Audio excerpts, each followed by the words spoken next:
Hey guys, thanks for listening to The Cynical Nerd. Please keep in mind that we do not avoid spoilers for any of our topics, whether they are current or past media. Listen at your own risk. Oh, damn it.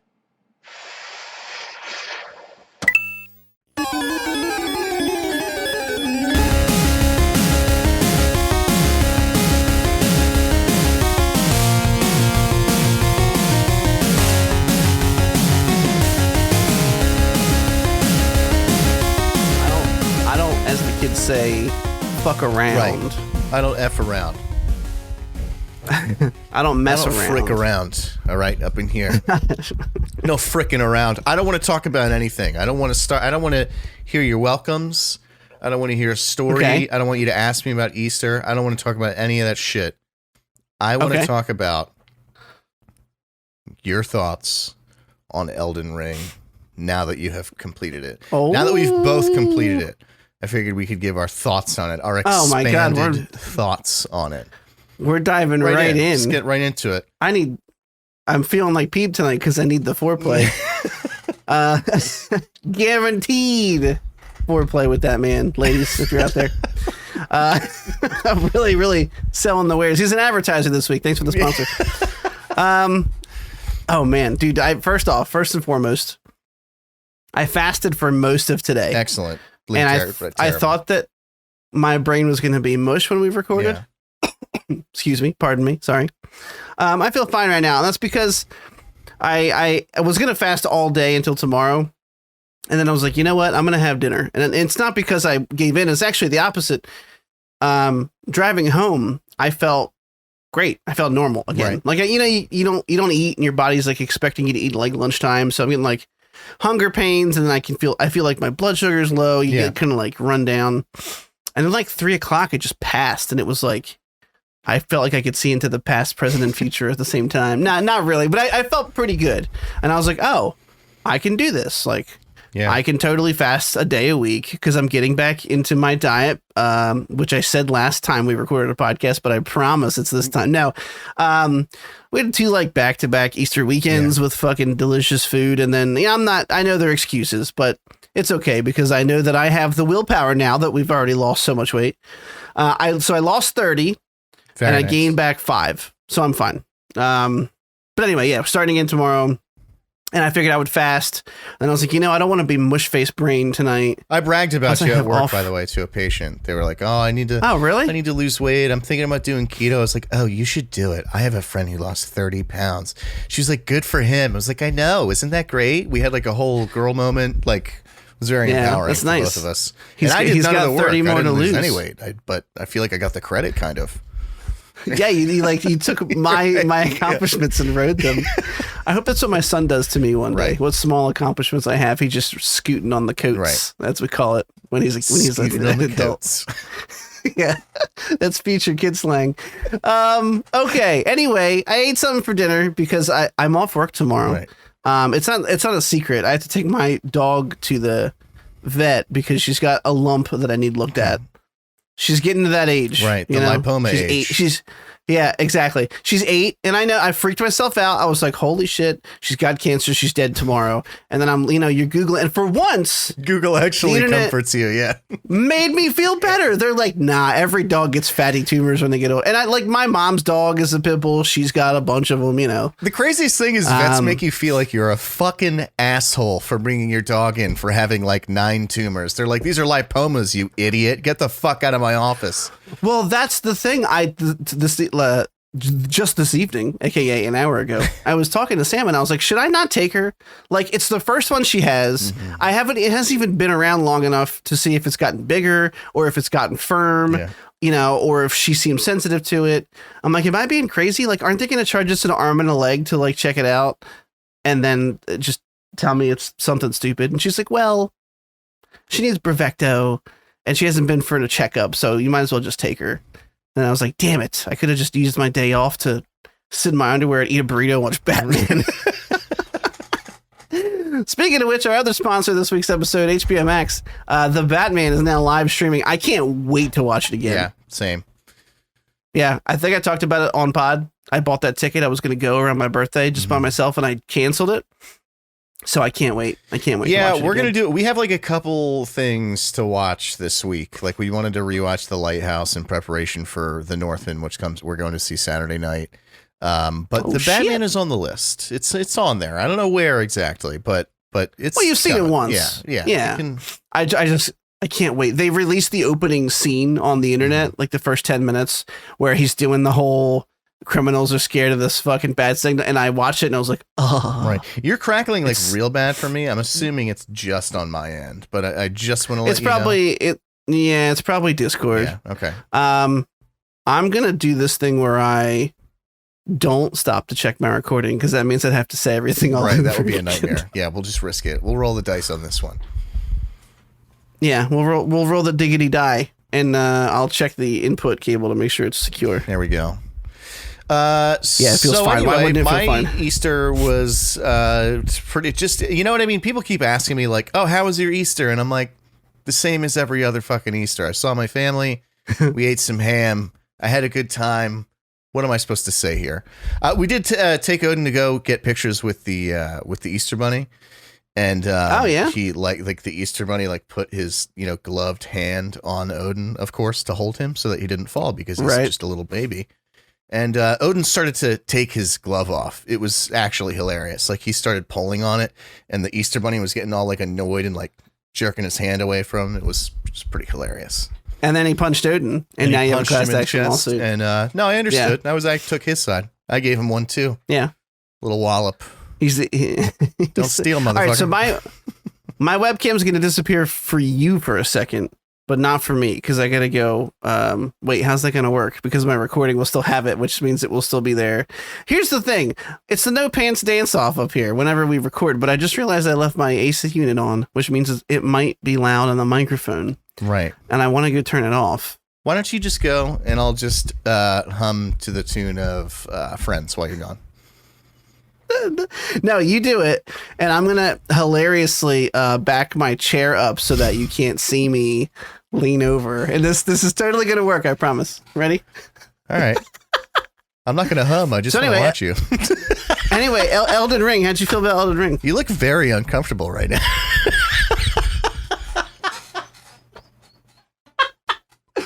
I'm being real sneaky. This is actually good. I can't see your dick yet.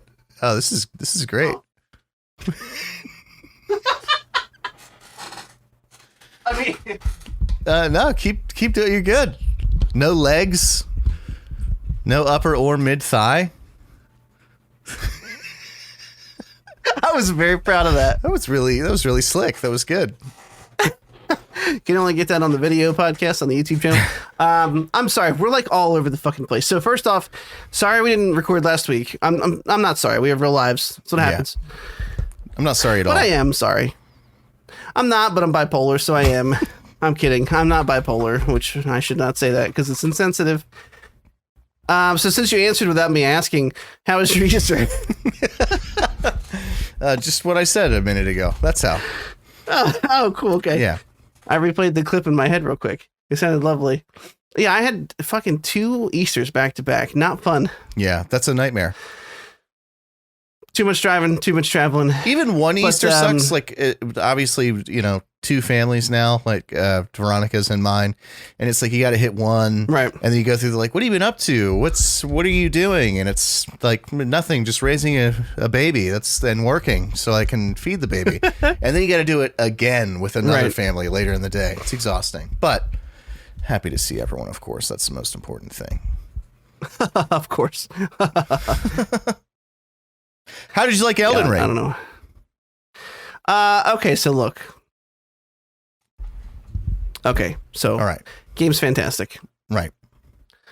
I mean, what do you expect me to say? Okay, it was hours upon hours of Dark Souls, and I love Dark Souls, so it was fantastic. So here's the thing: overall, I'm gonna just suck the dick of this game, right? But I can see. Sort of Obi-Wan on my head. We're getting close from a certain point of view. I can see in my head, in my mind's eye, how someone could be overwhelmed by this game to the point where like they actually dislike it. Like I actually get that. I disagree with you because I think it's pretty close to From Software's masterpiece. I don't know. Who knows where their peak is, right? But they're like I said, if you enjoy the Souls game formula, there's so much game here. Yeah. Like this game came out February 25th and I just beat it like last week. It's April, by the way, in case you didn't know. Like I sank 36 hours was my total into it by the time I was done. And I know that I did more in game than you did. I know you kind of like just chunked through it towards the end. Yeah. But the boss fights were fantastic. Really, I loved it. The only thing that it missed, and this is only because of the open world aspect, and of course it's not missed, it's more compartmentalized because of the legacy dungeons, but the level design, the super, super tight level design, which is just like actually impossible with an open world, is missing from said open world, which is like a stupid no shit statement, but it's present in the legacy dungeons. Some of those dungeons are very well designed. I just loved it. Queen Ronnie for life, bro. Is that the ending you went with? Yeah, I went with Ronnie.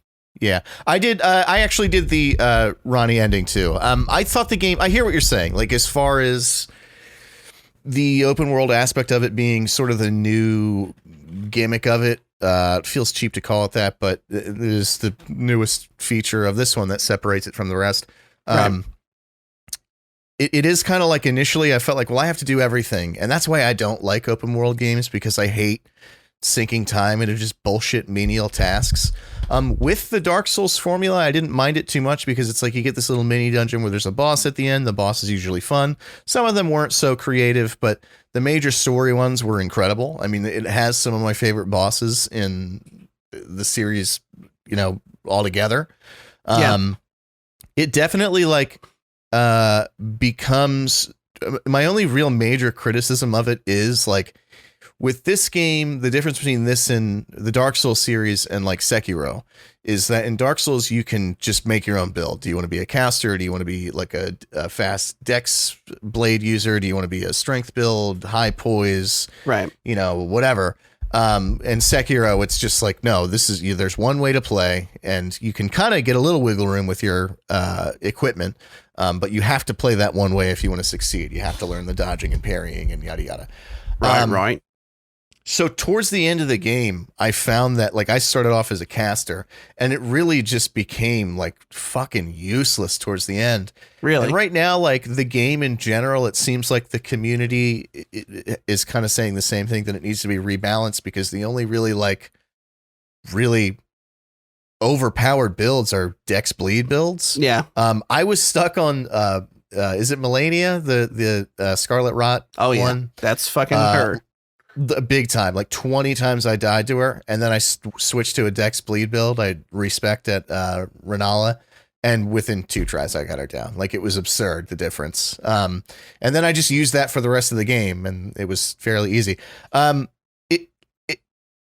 It's definitely, at some point I started to go, you know what? I don't want to hit every little dungeon. I don't want to do every single thing in this game that's going to take me hundreds of hours. Yeah. It's not how, I don't like to put that amount of time into a game. So I just started to look it up. I looked up guides for all of them, so that's not like a new thing for me. Yeah. And once I started doing that, my enjoyment of it just amplified by like an order of 10. Like it was incredible. I'm still like in this head-to-head thing with like, I feel like Sekiro still might be my favorite. I just fucking loved that game. It's so difficult to compare them. It is. You know what I mean? Yeah. Like they're the same company, and sure, it's like the same super high difficulty level, but like Sekiro is such a finely tuned, insanely crafted experience because it's around, they don't have to account for magic builds and dex builds and all that shit. I hope they do more games like Sekiro. Me too. Like maybe a sequel to that, or, something. I don't know. Elden Ring was great, and it scratched the itch. And it had, Melania, whatever. I feel like I was in this spot where, although I was a dex build, I still wasn't doing the bonkers like bleed numbers that people were doing because I didn't spec into bleed at all. I didn't use Rivers of Blood, which is the meta sword everyone's using that does disgusting bleed stuff. So I was doing okay damage, but I wasn't going crazy.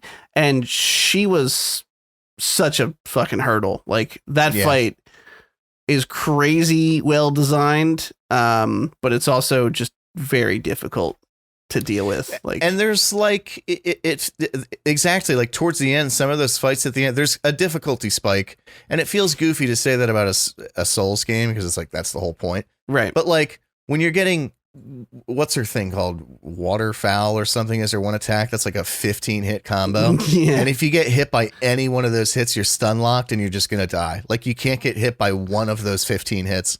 Like some of it started to get towards the end, like fucking Jesus Christ, like give me a break with this. But the last fight ended up being pretty good. I liked Radagon, the first phase, a lot more than I liked Elden Beast. That was kind of just like chasing around a whale, even though like thematically and visually it was very cool looking. Yeah. The mechanics of it were not, I don't know, weren't so great. But overall, I mean, it's either my favorite or my second favorite out of all of them that I've played. I thought it was excellent. I loved it. Yeah, I really, really loved it. And I'm trying to stop myself from replaying it already. Well, that's the thing. I put 136 hours, and towards the end, I was just killing myself every night. I'm like, I gotta beat this game. I have to beat it. It has to end. I have to find the end. And then like the next night, I was like, I can't wait to get upstairs and turn on some Elden Ring. Like, I'm playing Lego Star Wars. An immersive world. That game looks so fucking good, and people are like, it's really reviewing that very, very highly. Yeah, the cool little segments. I was Obi-Wan last night, going through the asteroid field with Django and Attack of the Clones. It was very fun. Very nice. Yeah. Holy cow. Okay, we have a lot to talk about this week. We do. It's not all Elden Ring. Also, I started rewatching Better Call Saul, and I am already halfway through season 2. Very nice. Which I had watched. All this I remember. Samantha and I couldn't remember where we officially stopped. And the answer is I still don't know yet. All this is, I remember it. We might have watched like the first 2 seasons or something. I don't know. I feel like I'm fast approaching wherever we clipped it. But I think I watched the first 2 as they aired and then nothing since. And we're going to be rewatching that as well. Having a good time. I love Bob Odenkirk so much. Okay, so this is episode 64 of The Cynical Nerd. We got stuff to talk about. We got some things in here. Wait, I'm sorry, this is episode 63. I'm such a lying bag of shit. You son of a bitch. Wow, that might be the first time I've ever gotten a number wrong. Yeah, ever in your life. You're a mathematical genius. Yeah, it's weird. Neil deGrasse Tyson is just one step behind you, no matter what he does. I'm a savant. That's what they call me. Sorry, episode 63. Oh, Jesus. That's how much the lack of food today has affected me. We have a bunch of week in review. We have a bunch of main topics. I'm going to skim off some of these weekend reviews, like the first one about Sherlock Holmes universe. I don't give a shit. I brought it up because it was somewhat topical last week, because and only versus real life. Samantha and I had I'd found out those movies came out like just before I met her, and the whole like time we met in 2012. They came out in 2011, I think. The second one did, and so they came out so close to me meeting her. My brain just lumped that in with saw this with Samantha, but I didn't. Yeah. And I found out she'd never seen them. And like, they might be big, dumb action movies, but like, Downey's charming. They're pretty fun. I've always wanted to watch him. Guy Ritchie directed him. I love Guy Ritchie. He did like Snatch, and recently he did the King Arthur movie. Lock, Stock, and Two Smoking Barrels. That's the one. These movies are really good. Yeah, and there's been rumors about a third one coming out for like a decade. Because there's only 2 of those with Robert Downey Jr. and Jude Law. So we rewatched them, and that was the point. But I don't give a shit. Moving on.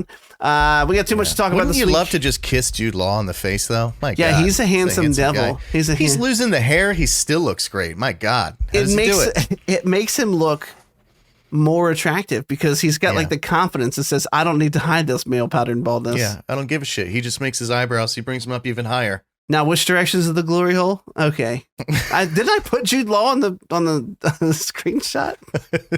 I don't know if he's gray. He's just balding. No, he's not on there. He's not on there. Okay. He'll get there. We'll have to expand it to gracefully balding men. Are you balding? Do you have the confidence to make it? No, we have the gray good? glory hole and the gracefully balding hole. Yeah, a little gross. Okay, moving on. Because who cares? This is really more of a shock. Doctor Strange 2 runtime makes it the shortest MCU movie in 3 years. Now, if you think about it, how many have actually come out in 3 years? Not all that many. But you know, after Infinity War and Endgame, the new Spider-Man movie came out. That was a big one. Yeah, it was kind of shocking to read this because this movie looks like it has so much going on. Mm-hmm. You know, it looks like there's going to be so much stuff happening. And it's only 2 hours and 6 minutes, which is not short. You know what I mean? Like that's still plenty of time. I am so for this. I'm tired of movies eating up my whole fucking night. Come home, watch a movie, and then I have to go to bed. Not that I like them. I feel like 2 hours is it's a perfect amount of time. Once you get to like hour and 40 minutes, things feel rushed, but you just tack on like another 20 minutes. Beautiful, right in the sweet spot. Stop with this 3 hour shit. I can't do it anymore. There's shit to do. Please. Public announcement about your favorite TCN boys. We have our next mandate. Scheduled. I felt like I was texting you about like we were like boyfriend girlfriend. I was like, I've heard this is so out of the blue. I'm so excited about our movie date. we hadn't. It wasn't like Spider-Man or Batman where I was watching the day they went on sale. You know, we didn't really talk about it. And Derek one day just goes, hey, did you want to go see like, you know, Doctor Strange? And I was like, yeah, I do. And we got surprisingly decent seats for. I like to be spontaneous, so I got to keep you interested. You know, so I got to keep some of my favorite qualities about you. Wrote it down in my love diary. Okay, we're going for the crying baby hat trick. We said here on the show, we did. That if a crying baby happens again for 3 times in a row, that you would tell the baby to shut the fuck up, and that I would support you. No, you'd say, get that fucking baby out of here. I'd go, yeah. So here's the thing. You could be saying the truth because I don't remember what I said. Oh, I do remember the general gist. I think I'm saying the truth as I know it. That's probably not what you said. It's just what I wanted you to say. I think the general gist was that we made a blood pact that if there was a third crying baby, we would actually say the things we both thought we were saying in our heads last time. You know what I mean? Like last time was bad, dude. It was during the Batman. That was much worse. It was during the fucking sad scene between him and Alfred in the hospital. Yeah. It's so quiet, and the baby's crying, and the guy's just not taking the baby out of the fucking thing. I was so mad that my neck was hot. Like I just was like, I was getting so worked up. I couldn't even get into the scene. All I could do was just fixate on the baby. Yeah, it's sweat neck. It happens. Yeah, that angry Beads sweat neck. Of sweat. Angry sweat. Get the episode 63, Angry Sweat Neck. You guys ever get angry sweat neck? We just introduced a new malady to the basement dwellers arsenal. Right. I'm just writing it down as a possible title. Angry neck sweat. Angry neck sweat. I said that backwards like a turd. Okay. Yeah, whatever. Short movie. Who cares? Next. I put this in the doc just for you. I know it was for me. Thank you. Because as you can tell, I will not watch that. I am not here. Hang on. We're leaving people dangling in suspense. Robert Eggers of The Lighthouse and soon to be The Northman directed a silent black and white Hansel. Is it Hansel or Hansel? It's a scenario, right? Whichever one you want. Hansel and Gretel short, and you can watch it right now online. And I saw that and I went, nope. And then I went, oh, Derek probably love this. I put it in this. I'm going to watch it 100%. It's only 26 minutes. That's not bad. I'm going to watch it. Yeah. I was just like about it's something he did in art school or something. Like it's like from like 2006. Yeah. I mean, he can't be that much older than us. So, I mean, he had to be Had to be in college when he did that. That's my assumption anyway. Oh God, I just skipped through it. I can't imagine the amount of smarm that has to come out of somebody who makes a black and white film in 2006. Like, well, then he did it again in 2019 with the Lighthouse. Yeah, he just had to get it out of his system. Is that why you're kind of giving the Northman a little bit of breathing room because it's in color? Look, I think Robert Eggers is a great filmmaker. I saw The Vivitch. Yeah. That movie was good. It's the kind of movie that was so weirdly unsettling, and I can't watch it a second time, but I did appreciate it. I think he's a good filmmaker. It's just I get the air of pretentiousness whenever but the Northman, looks more like a traditional, or at least more traditional. Yeah. Story of fucking just revenge, and I'm about it. It looks great. I can't wait to see it. Speaking of which, how's the Discord? Has it been better? Worse? Oh yeah, fine. Okay, I just completely forgot about it. Yeah. So you behind the little BTS.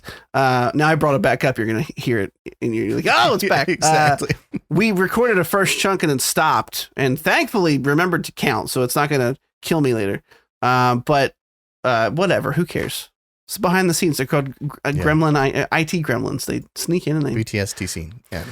They invited the cables. I don't know why I did that voice. We have. I missed you. I missed talking.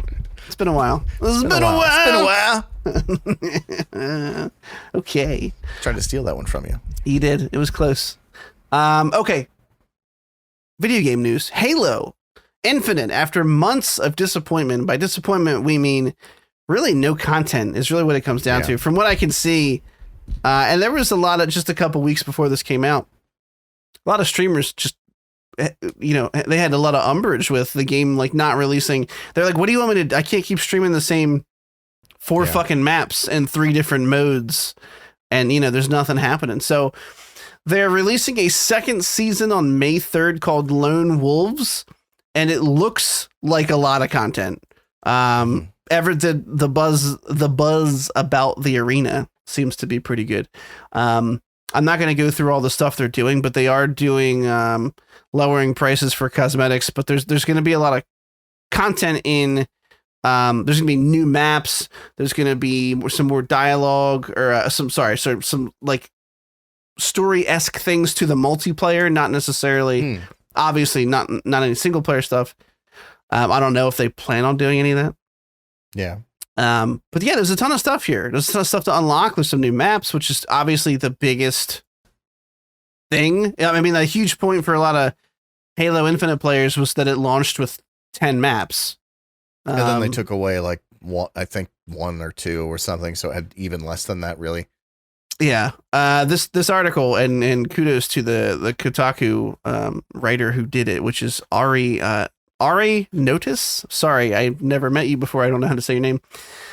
There's a funny little line here, which is fine enough on paper regarding the maps until you scrutinize the circumstances. One of them, Behemoth, was so loathed by the community that 343 eventually removed it from ranked playlists. Another one, Launch Site, is what experts describe as just the fucking worst. Got that me. One is pretty bad. Jesus Christ. Anyway, more stuff's coming. That's good news. It is, and it sounds like they're tweaking some weapons, which really needed to happen. It felt like in the first of all, the biggest surprise to me with Halo Infinite was that the exact opposite is what happened. I thought that was going to really be into the multiplayer and not give a shit about campaign, and kind of the other way around is what I ended up with. All the weapons that you get in the campaign feel different, and you never really get something and you're like, this shitty thing. You're like, cool, I can use this. Right. Not the case with multiplayer. Multiplayer, at least the last I played, which was within the first couple weeks of launch, there was really only 3 viable weapons that weren't power weapons. And when you fill a map with all these different plasma guns and fucking laser beams and different, they should all be efficient in some scenario, right? And really just they weren't, and that was really turned me off of it. But anyway, it sounds like the really big release that they're having, patch is going to be the next one. I might jump back on for this. I don't know. I really want to see this succeed. I want to see it go somewhere because again, we initially played multiplayer and like you said, at first it's fun, but you reach a point where you're like, have I like done and seen everything that's going to happen at this point already? Right. I ended up liking the campaign a lot, and I just want to see it grow. I'd like to see it, I'd like to see the old glory days of Halo come back. So I'll keep a close eye on it, but in all reality, I'll probably go back for a couple days and then uninstall again. Yeah, that's exactly how it's going to go. Siren. So, I can't wait. The reins here. Ein, what's up, buddy? Ein. So this has to do with Doctor Strange too. And if I was a better host than I am, I would have combined them to talk about them both at the same time. I'm so sorry, but not really. You. Yeah, I'm rusty. We missed a week. Okay. America Chavez, who is the dimension-spanning, star-shaped puncher of holes. That's still one of the all-time favorite Chris lines on the podcast. If she would punch a star-shaped hole in my chest. Anyway, it's a silly power, but whatever. They're sticking to it. Anyway, she's in the upcoming Doctor Strange in the Multiverse of Madness. Makes a lot of sense, right? She literally can go through dimensions by punching a star-shaped hole. Sure. How does that work? Who knows? But yeah, if she could go through dimensions that as quick as it takes to punch a hole in something, it makes sense that she's in it. She's a relatively new creation, and the character's co-creator, Joe Casey, opened up about the situation. So let me be clear. This is A, not new in the industry, and B, not exclusive to these characters or Marvel. DC does the same thing. So, and it wasn't him. I mean, I don't know. He was obviously fishing for something, but I basically put this article here because I wasn't sure where you fell on the subject. So these artists, they get paid. They're basically 1099s. They're contracted by the studio to do artwork, full well understanding, because it's been like this for decades and it's in their contract, that anything they make for Marvel belongs to Marvel. They have no profit sharing agreement with that character. If they decide to make a new character and it takes off, good for them. But beyond their contract, it's at the will of the company if anything else happens for them monetarily. That is how it's always been. You may agree or disagree with it, but this situation is not new. They just happened to, I guess the co-creator spoke to Hollywood Reporter, and this tends to come up every 5 to 6 years when there's a big comic book movie with a new character in it. And he said, Marvel has paid me nothing for America Chavez, not only for appearing in the Doctor Strange sequel, but for numerous animated TV episodes, for the numerous action figures they've made, video games she's appeared in. They seem to be fine with that. You might be thinking, wow, sounds like there's some salt in that sentence. There definitely is. And I honestly don't know how I feel about it. They're signing a piece of paper that says they understand that they don't own these things that they make. And then when those things take off and are used in other mediums at Marvel's discretion, as is legally their right, they're like, oh, well, now that it's making money, why am I not getting compensated for it? Like, well, what if it went the other way? What if he created America Chavez and she tanked the fucking Miss Marvel line? Would Marvel expect him to pay her money for, hey, dude, your character really fucked things up? I don't know how I feel about this. Well, that's kind of I was actually just a couple days ago watching an interview, not an interview. I think it was Bill Burr it was Joe Rogan, like another big podcaster, on his podcast. And they were talking about basically like starting up as comedians, tangentially related, but and how basically like you'd have this company where they do, when they were starting off, like Bill was telling a story about how this like distribution company would be like, oh, we're going to sign you on. And, basically like they were going to take all of the overhead, like all of the, and he's like, okay, cool. But you guys are going to distribute and put my name out there and and they were like, oh, no. You have to do all your own art. You have to do all your own packaging. You have to do all your own blah, blah, blah, blah, blah. And basically like he had done some digging with his team of lawyers. And essentially what they do is when these companies do take a loss on other of their IPs, they upcharge, or they give less rather to new characters that they're signing on or new acts that they're signing on to make up for those losses. So it kind of is already happening. Like they already are giving like you, Chris Reed, a shittier deal because, my, Butthole Man didn't sell as well. So now they have to make up for what they thought they were going to make when they sign on your character. Wow. Now I agree though. Like it's a weird practice because you get into this sort of paradox of like, okay, well, yeah. You've created the character, like you've done the creative heavy lifting on it. You've made their costume and their backstory and their whatever, the whole nine. But it's like, can you really say that a publishing company does nothing? I mean, is distribution and advertising and marketing, I mean, like all those things take real physical work. It's not like a button gets pressed. So it is a tough question to answer. Do I think that people, the people who are creating these characters don't get enough? Absolutely. But I mean, like, where do you draw the line? I mean, I don't know. I mean, I don't think it's really an answerable question. Yeah. It's like, you're basically asking a big granite stone corporation to be nice to people. Right? Like, yeah. At the end of the day, you're like, no, we understand. You can't sign people on. You can't sign everybody on with the, hey, if you make a character, you'll get a percentage of, because there are people out there that would draw for Marvel just because they want to draw for fucking Marvel. If there's someone who will do it for free, they're bringing, it's like the opposite of a rising tide, like helps all boats. Like, it's like the one guy on the corner who's like, I just want to draw because I love working for it. It's been my dream and I don't care. I'll do anything. That guy signing the fucking contract and not reading it brings everybody else down because there's an infinite number of those people. Mm-hmm. Marvel will never, they'll never find, unless they unionized, and in which case they'll just find people who aren't in the fucking union. There's never going to happen. And it's a tough thing. And I mean, really, we are asking a company like Marvel to be nice to the people who created these characters and are making them lots of money.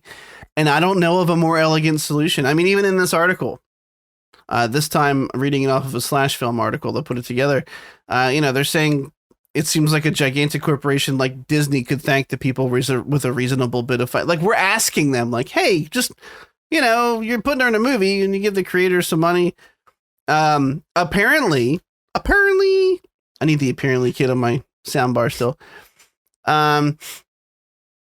They did offer him some money, apparently, and he called it a pittance, which, sure, they still thought about you. Like, I feel so conflicted because I should never stand up for Disney Marvel, but they haven't done anything wrong in this scenario. You signed the paperwork. You knew what you were getting into. They said, if you make something, we're going to take all the rights to it. And then people are going, oh, well, it's popular. Well, good job. You're a good writer. Well, give me some money. Well, we told you we weren't going to do that. It's such a weird, I'm just spinning in circles here. I just thought it was good to bring it to light. And maybe someone out there smarter than me can figure out what the right thing to do is. Yeah. How's that? No, I agree. But it honestly is like, not to spend way more time on this than it needs to be, but it's like you go all the way back and it's a huge matter of, what do they call it? Ethics, where like basically you have an inventor who makes something, but the inventor almost never knows how to market and sell the thing. Like you look at a guy like Thomas Edison, who's a fucking dirtball, of course, but like, and basically all he did was take other people's inventions and then mass produce them and sell them. And then the person who made the fucking light bulb didn't get anything, but Thomas Edison's pockets were lined. But it's like in the long run, now there are light bulbs everywhere. So it's like the geek who didn't know how to market this could have made it in his basement and it just never would have left his fucking basement. So it's like, you know what I mean? Like it's not, it's just one of those things. It's not really right or wrong. It's just kind of like, just a curb your enthusiasm shrug. And just hope tomorrow someone comes up with a better solution to whatever the hell we're doing today. Right. Yeah, it's, I don't know. I hope someone comes up with a better solution than what we're doing today. All right, moving on. Yeah, me too. The main reason I mentioned I'm rewatching Better Call Saul is this article. It was a stark reminder of two things. One, that Better Call Saul takes place in the Breaking Bad universe, and man, what a show that show was. Mm-hmm. I want to rewatch it. It's been a while. Not saying it this time. It was announced that Walter White and Jesse Pinkman will appear in Better Call Saul season 6, and we all knew it was going to happen eventually. Yeah. I mean, if you recall the first season, because this isn't a spoiler, because I know you've seen that part, starts off with what looks like post Breaking Bad time. He's like in a disguise, in a Cinnabon, going by a different name, unless they pull some kind of weird trickaroo at some point, and it turns out to not be, but it looks like it's post Breaking Bad. So I was assuming that whenever Better Call Saul eventually wrapped up, we were going to get like an expedited like jump through a couple of events in Breaking Bad, and then we were going to see what happened to him afterwards, and that was going to be like the finale. Maybe that is what happens, maybe it's not. Who knows? I'm still in season 2.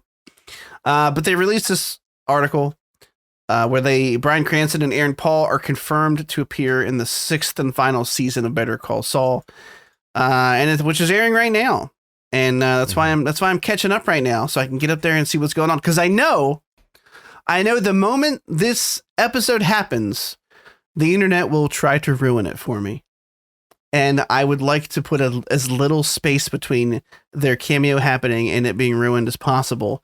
So I'm putting in work. I've been playing Lego Star Wars most nights because it's fun to just run around and find Kyber bricks. Dude, it's such a fun game. And I am gonna get it. Yeah, it's so much it really fun. does look good. It's so much fun to just run around and unlock. None of it's hard, but they're well done. Like the lightsaber fight at the end of episode 1 against Maul. It's not difficult, but it's fun. There's a lot of different sections to it. Much bigger than the movie. Whatever, I'm talking in circles. I said this earlier. Anyway, Breaking Bad character is going to be in Better Call Saul. Very good. Very, very I have good. nothing to add. I watched, like I said, about to where you got to season 2, like as it aired. That was years ago. I don't really remember a whole lot, like the broad strokes I do. Veronica listens. She's watched none of it, so I won't say any of it. But, I'm sorry. I don't think you really said anything that was, it's the literally the opening scene. Yeah. I'm glad you said that, though, because I was going to say something about something that happens mid-season 1, and now I won't. Yeah. But anyway, yeah, so we're actually that's one of our moves. So we want to watch The Lighthouse in preparation to see The Northman, El Camino, so that we can finally start watching Better Call Saul. I know I don't live in the same household as you, but because we tend to watch the same things for the pod, I'm like, in my head when you were saying this, I'm like, oh, we have a lot of stuff to watch, because we also want to watch episodes 1, 2, and 3 before Kenobi comes out. And I still have to do that shit, so. 1, 2, and 3 of Star Wars. What do you mean before it comes out? The shows. Okay, I mean the movies. I was like, you're right. What have I said? It's not you. It's me. I have said something incorrect. And I'm not fasting today, so I have no excuse. That's okay. It's okay, baby daddy. All right, next up. Hey, guess what? Sonic the Hedgehog 2. I hated that so much. Hey, baby daddy. Sonic the Hedgehog 2 is on track to be the biggest video game movie ever. Can you imagine that sentence 10 years ago? You'd have been like, nah. Yeah. Nah, it's already setting records. This article is all the way back on the 11th. Today's the 18th. Had a massive opening weekend. It brought in 71 million at the domestic box office for an international cume of 141 million on an opening weekend. It's the biggest opening weekend ever for a movie based on a video game, and it's on track to break a couple other records. I have to say, we've said this before, so I will. Here's how stupid my brain is. Pop, detour, taking a right. Take a right. I've said it before, and when I said that, my brain immediately said, and I'll say it again, man, I love being a turtle, because my brain is just a series of stupid movie references strung together with shoestring and bubblegum. Anyway, I've said this before about Sonic 1. It played again up there when I said it. The movie is very fun, and I don't know if you know this, you might know this. McDonald's has been doing Sonic 2 toys. I did not know that. And, we don't get them one every night. Well, until this last week. It wasn't every night, I promise. We're not that bad appearance. It was just like 2 days in a row. The McDonald's has been doing Sonic 2 toys. They're not all super movie accurate. Well, I hope not, because if they are, then there's a spoiler, because one of them was a yellow Sonic, which is Super Sonic, I believe. Yes. Which is like a no shit statement, but He's got a Knuckles, a Tails, a Supersonic, and a Dr. Robotnik, and he wants Blue Sonic to the point where Samantha, and this is over the course of like the last month, Samantha went grocery shopping tonight. On the way home, he's now at the age where he's going, Mommy, I want a Happy Meal. So she goes, okay, it's on the way home from the grocery store. You know, he actually, like, what he'll do is he really just wants the toy. Like, that's all he actually is after. And then he'll come home and he might eat a nugget or two, but he'll ask for like fruit and stuff. So that's good. Yeah. We haven't totally destroyed his body yet. We'll get there. Yeah. He's like, I want the blue Sonic. And we're like, we know, sweetie. Samantha was like, hey, whose palms do I have to grease to get like a blue Sonic toy today? And the lady was like, she's like, oh, I'll do it. I'll be right back. She comes back and she's like, I'm really sorry. Like, we don't have any. Like, that's why we don't give, like, that's the most popular one. And Grayson was like, okay, I thought you were going to go in a totally different direction than that. I feel like you have to be the biggest piece of shit McDonald's employee on the biggest power trip to be like, sorry, we don't get to pick specific toys out. So I'm glad you didn't. That's where I thought you were going. I'm glad that's not where this went. This has happened twice, too. When he got the Robotnik, I asked them if they had Blue Sonic, and they said no, and I thought they might have been lying to me. Anyway, and so because he's been on the Sonic toy kick, he wanted to watch the movie because I mentioned to him that he was like, I said the second one's out and there's the first one. He wanted to watch it. The movie has played like 3 times in the past 5 days at my house. Right. In fact, it's a classic. It's playing right now. Samantha texted me while we started recording and said, hey, can you cast the movie to the TV from your phone? And it's currently playing right downstairs right now. It's 33 minutes in. So, you know, the beauty of technology and corporate, I don't know, product placement is winning dramatically. My son, very, very susceptible to your strategies. Good job. He's been indoctrinated. It's McDonald's did it. Yeah. The McDonald's sleeper cell. Yeah, he's loving it. Oh, fucking God damn it. We got him, boys. But anyway, back to, this is great news. It's like, I feel like we've said too many times that, like, congratulated them for listening to fans and staying true to the video game. And I don't think we need to retread that. But the fact that we were saying all that pre-release and now, like, afterwards, it's getting these kind of numbers and hitting these milestones. I'm just glad. I feel like they're going to learn the right lesson from it.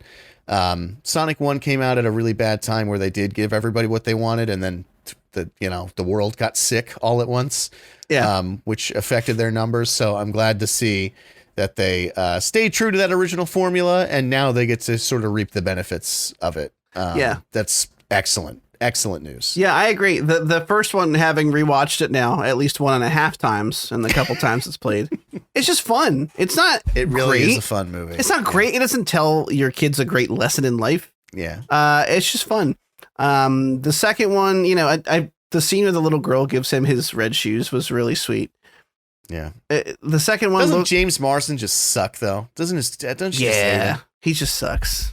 Yeah. I don't even know why I don't like him. Me neither. I don't have a good reason, but I just Cyclops. I just figured it out. It was this douchey Cyclops character in the leather-bound X-Men films. Right. Fucking jawline. God damn it, motherfucker. Fucking thought you had a chance with Jean Grey. That was totally Hugh Jackman's character. I watched most of Days of Future Past the other day with Odin. Yeah. That is a fucking great movie, man. My God, it's so good. Pretty well done. Like, yeah. It was so weird.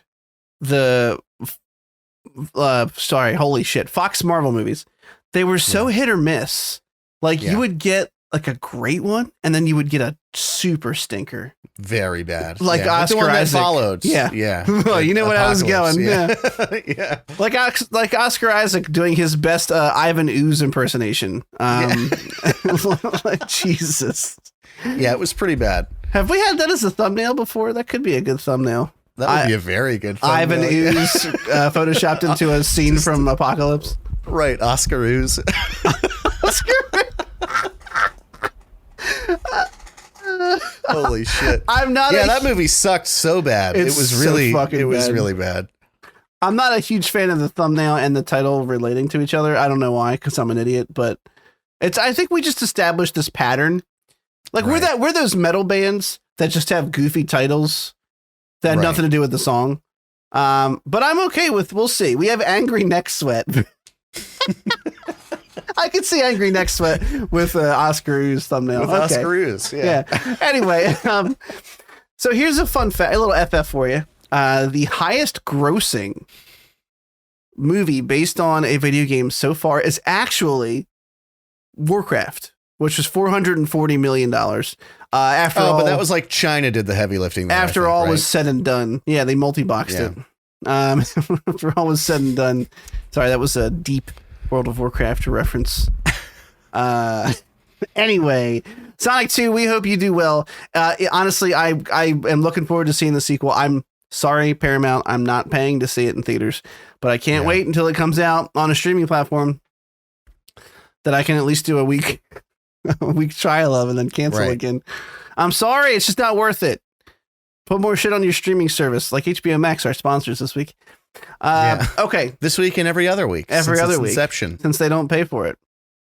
Oops, said it out loud. Okay. I bring this up every time, and I feel like I know that I'm the only one that cares, but I'm just going to keep doing it because Please do it. At this point, I'm so in love with the studio for how much effort they put into this game. And I also have an announcement to make that I fixed my stuttering.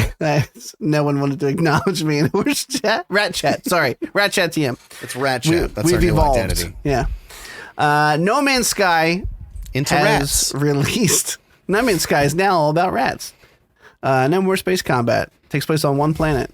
It's called Ratopolis. Anyway, they released another expansion which overhauls space combat, adds pirate shit. Like there are pirate activities. You can get your little colony or base or town that you've established, which is in a previous update, can be raided by pirates. You have to protect them.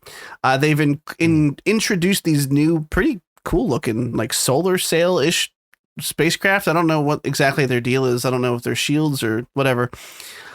I mean, it's called Outlaws, which is kind of on the nose, right? But there's also smuggling activities now, which is kind of cool. And they added capes in the game, which sounds like a stupid thing, but looks kind of nifty.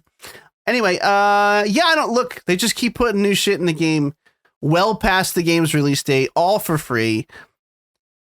I just, cool. Like, keep it up. They introduced a new thing where you can recruit AI squad wingmen to be like a squad for you. So you're going to get to roll around with a fucking spaceship gang and just fucks people up. Oh shit. What is Daniel Day-Lewis's gang name in Gangs of New York? Oh, his was the Gang of New York is what his gang was called in Gangs of New York. Fuck you. You said that so straight-faced. The Daniel Days of New York. That's what it was. The Daniel Days. The Dog Days. Lords of Z-Town. Oh, we'll get to that later. Okay, whatever. Good for them. It's out now. I fixed my stuttering issue. I don't know if I've talked about it heavily on the podcast before, but I've had the game installed for quite some time, and there's micro stuttering. I've always had a pretty decent computer rig, and now with the 3080, it's pretty top of the line, if I do say so myself. Mm-hmm. And I still get it. Micro stutters. You would play in it, not even a second, like a couple milliseconds, but you would feel it. It would be constant. And it doesn't bother you at first, but as you notice it, you're like, come on, like my computer can handle this game. I don't fucking understand what's going on here. Yeah. Well, I fixed it, and I fixed it in the dumbest way possible, and in a way that me from my IT background should and am ashamed of. I uninstalled and reinstalled it. You should. I'm not kidding.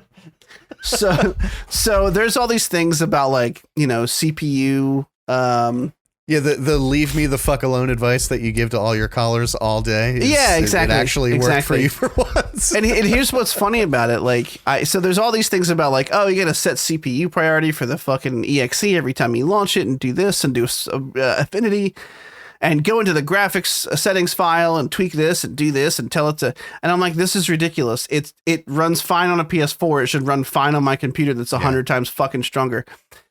And I was reading this thread that I had been in before. This is how desperate I've been to fix this. Like every time a new update comes out, I'm like, I love this game so much, I'll put another half hour into trying to fix a stupid micro stutter. So I'm reading through the same post I've been in before, and I go, you know what? Let's go to the newest page, the last page of the post, the newest ones, and see if anybody said anything fucking revelatory, because this is a couple years old. Mm-hmm. And someone goes, hey, when's the last time you went installed and reinstalled your game? And they're like, you know, there's been a lot of updates and a lot of experimental branches and blah, blah. And I went, huh. It's been like at least 4 years. The game came out in 2016. I think I bought the PC version in 2018. I don't think I've ever uninstalled it. It's been with me through imaging the game to another computer like twice. Right. And I was like, you know what? I've done everything else. I'm just going to fucking do it. And I did it, and it fucking runs beautifully. I'm so ashamed. Now you're going to give that advice like genuinely at work. Like, you should just try uninstalling and reinstalling. Yeah, really, it's reinvigorated my life's, my entire career. It's just, so thank you, Hello Games. A little side note, and I know I'm rambling a lot tonight. I apologize. It's ramble away. It's because of our other sponsor, Java Monster. Right. Sean Murray, the director of Hello Games, he's been talking in little segments here and there about the next project they're working on, and he called it, like, he was like, it feels like it would be impossible even with 100 devs working on it, like the scope of what they're doing. And then in the next sentence said, you know, but I'm not going to talk about it because we learned our lesson with No Man's Sky. Right. Some artists, I literally saw an article that said Sean Murray is at it again. And they were bitching that he was like already ups. And I'm like, what? He literally prefaced, he's saying, yeah, we have an ambitious scope for our next game, and it's huge, but he said nothing about it. Like, literally, we know nothing about what it is. So I don't know if you have caught on, and I don't know how many, like, I follow a bunch of gaming groups. It's all I do on Facebook, shit posting, whatever, game news. But so like IGN recently, you may have even seen the ad where they're selling, they're buying articles about games for $20 an article, which sounds like not that much, but when you're a professional writer is quite a bit. Any writer who, you know, knows what they're doing can churn out 10 articles a day, and then you're making 200 a day. It's actually a pretty good price. But the idea is it just highlights that, you know, the reason you see so many shitty, stupid articles about games is because there's a lot of shitty, stupid people. Yeah, and because they're trying to make a living. So it's like when it comes down, all right, $20 for an article, that's like, holy shit. You kind of just got to get through the article, submit it, get your $20 and start working on the next one. So like any little stupid fucking thing that'll get clicks, you just have to write about. So even something stupid like that, you can write an article about it and you'll get paid for it. I mean, it's goofy, but it's an issue with the industry, but that's why we see so many dumb gaming articles. Yeah, it's pretty goof troop. Yeah. All right. Speaking of video game news, Witcher 3. They've been talking about doing a next gen upgrade for Witcher 3, which I'm actually kind of against. Like, just put the resources towards another game. And then I found out the reason they were doing it wasn't even CD Projekt Red doing the next gen upgrade. It was another studio, Saber Interactive. And then it was announced, I think the week before we did this article gathering session. So like, episode 61 or something. We had seen something about, they talked about the next gen release of Witcher 3, and they also revealed that they're working on another Witcher game. It all happened kind of around the same time. Yeah. And then we got the next gen upgrade is delayed indefinitely. This article kind of spills the beans on why, but when I first saw it, it wasn't apparent. The first article I found, which was not this one from Kotaku, just said like, they're pulling the next gen release date and indefinitely releasing it while they evaluate the scope of work to be done. And thus have postponed Q2's release until further notice. And I went, something's wrong at CD Projekt Red. Actually, turns out this all has something to do with a little country called Ukraine, which we've been dealing with backlash from for, it feels like, forever at this point. Saber Interactive, who was working on the next gen port, is a Russian company. It's a Russian studio. So CD Projekt Red pulled which was probably not cheap for them. They probably broke a contract clause that they had to pay for. They had to probably pay it out. They have decided to move the development of the Witcher 3 next gen release in-house. So that's why they have to reevaluate exactly how much work has to be done, and therefore the timeline they're going to be on. Because I assume it was probably not a great conversation with Saber, and they're most likely starting from scratch. Do I agree that Russian businesses who have nothing to do with the Ukrainian war should be punished for this? Yes. Until Russia stops killing innocent people in a country that is not theirs, then people associated with them, people who give money back to Mother Russia, should unfortunately feel some kind of pressure to do something about it. And look, it's easy for me as an American to sit over here where I don't face persecution for opening my mouth about the war in Ukraine and say that it's their job to do something about it. I get that. If I was there, I might be singing a different song. Mm-hmm. But it is what it is. It's CD Projekt Red's decision ultimately, and this is what they decided to do. Yeah. How do you feel about it? I feel like, well, first of all, your initial statement about like, I just don't give a shit about a remake or a remaster. Yeah, no, me either. Why are we doing this? So like, what does it matter? It's the same thing with The Last of Us. They're remaking the first one. That game just fucking came out. Like it's like, yeah, we don't need another Skyrim on our hands. I don't need it for 8 different fucking consoles. Yeah. I do, I know we try to walk a fine line without getting too political here, and so I'll, do that. But I disagree with you about that. I mean, I think that there's a lot of shit that, we do, not me and you, but that's my whole point. The American military does that, we have no say over. I disagree with a lot of interventions in other countries, or at least supplying weapons to countries that are attacking other countries. We're kind of de facto the, boots on the ground.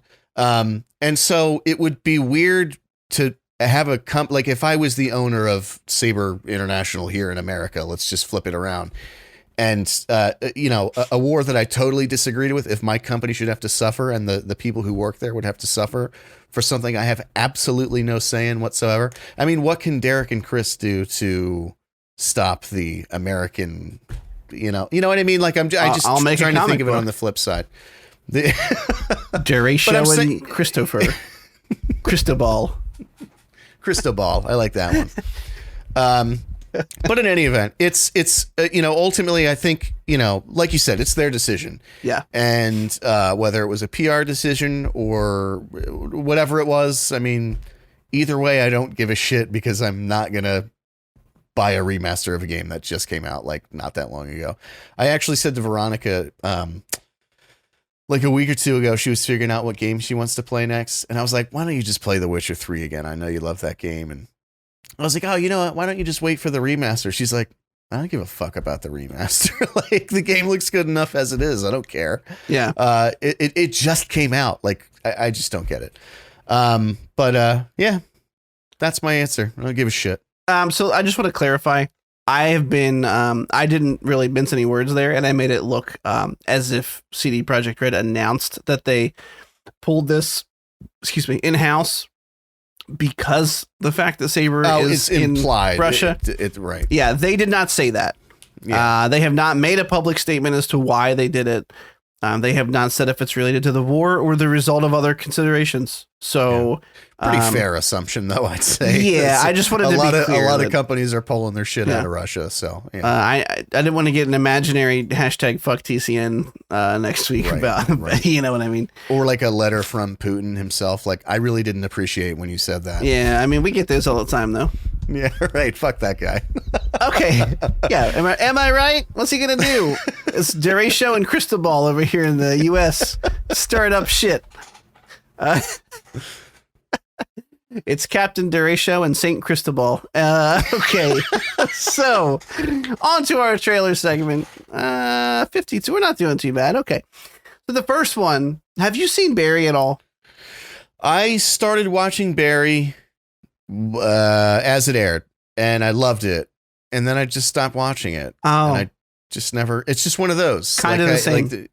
Yeah, and I've always wanted to get back on it. I thought that it was getting canceled because like it's been a while. 2 came out feels like years ago. Yeah. And I just hadn't heard anything about it, so I was like, all right, I'm not going to watch a show that's not going to have an ending, but well, here we are. So perfect reason to rewatch. Here we are. It's kind of the same. So I started watching that show about halfway through season 1, and I binged the episodes up to where it was. And I just, dude, I don't know what it is. If like the age of streaming platforms has ruined my ability to give a shit on a weekly basis about most things. The only reason I'm watching Moon Knight every fucking week is because we talk about them. Yeah. Otherwise, I might just wait till they're done. Or forget about it and fucking come back to it on episode number 5 and only have to wait one more week. But same.